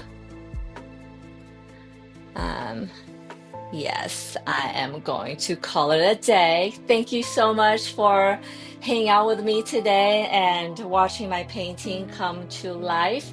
If you're still here watching, you haven't done so already, don't forget to hit that like, subscribe, follow, repost button wherever you're comfortable with.